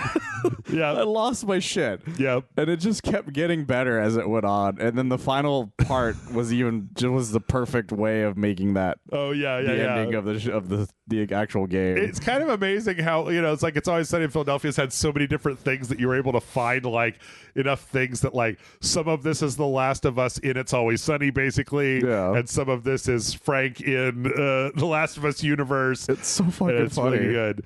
Also, it's just perfection. I feel like I feel like I would have really expected and then I started blasting, but that's the funniest part is you keep expecting him to use like some of the more common ones, but he goes like and uses some of the ones that are like the least common Frank stuff, and they were just that much funnier because you forgot those were moments that existed, especially the beginning part, because I completely forgot that was an entire line that him and Back had. The VR, just killed a kid, man, It's so fucking funny. It's very good. Oh my god, it's so perfect. It's really good. I rewatch this guy's stuff all the time. I go back and watch that RoboCop and Cyberpunk one all the time, or the Frank Drebin and Almost in Detroit. Yep, that one's really funny. He's got some the Woody one that came out with that long ago and was a lot of fun too. It was really good. Yeah, I love the Baldur's Great Penguins in Madagascar one. I think that Ron Swanson in Half-Life 2 was probably the last one that I really watched quite a bit of, and then the John Wick in Resident Evil was very good. Yeah, that was very good. There's some that are just like perfection. Like you'd be like, I would play this specific game kind of thing. And he every time he gets better at blending the isolated character into the environment. That's why that Last of Us one works so well. Yeah, because you barely could tell that they weren't reacting to him kind of thing. Oh, you know what? I did like the Borat in Resident Evil 4. Borat in Resident Evil 4 is so fucking funny. That's another one I watch all the time. I found another lady or another YouTube channel because he shared it that does these types of videos. They're not as creative, but they're still really well. Okay. They did a Frank Drebin in Cyberpunk 2077 recently. That's how I found them. Okay. And they're still pretty funny. Just like I don't find them as like. They're not quite as well done. They're not as creatively blended in. Yeah. Yeah, he's so good. He's so good at trying to match the lighting and everything. Like that part where Frank has the hose. Like he's blending into the sunlight. Right. There's that he has specifically because that's probably, if I remember correctly, that's probably just how the scene was lit. Yeah. So he made sure it matched it with it. And it's just, God, it's perfection. Every time. He gets so much better every time he makes a new video. Really? I get excited every time I see a new upload from him. Yep. Me too. My God. And that's our podcast. Still ended up going 30 minutes over. Fucking goddamn. Michael, why don't you tell them where they can find you when you're not over here looking at this Floor 796 thing and trying to find all the references? You can find me at oneofus.net. We're going to have a review for Wish by the time this comes up. So okay. Keep an eye out for that. That movie... Yeah. But listen to why I had that reaction. So yeah, there you go. And hey, if you got all the way to the end, just so that you know, the Patreon does help pay for this podcast. I was just complaining to Michael how much goddamn time it takes for me to scroll through every fucking thing that happened every week and try to put it in some kind of discernible order. So hey, if you want to help us out, if you want to help support the channel, patreon.com/RageSelect. What's that? That's a Duke Nukem 3D reference. Which one? The woman standing next to Leela with all the stuff on her. Oh, with the cocoon. Duke Nukem 3D. Cocoon with a girl. There you go. Floor796.com. Also patreon.com/RageSelect. Bye, everybody.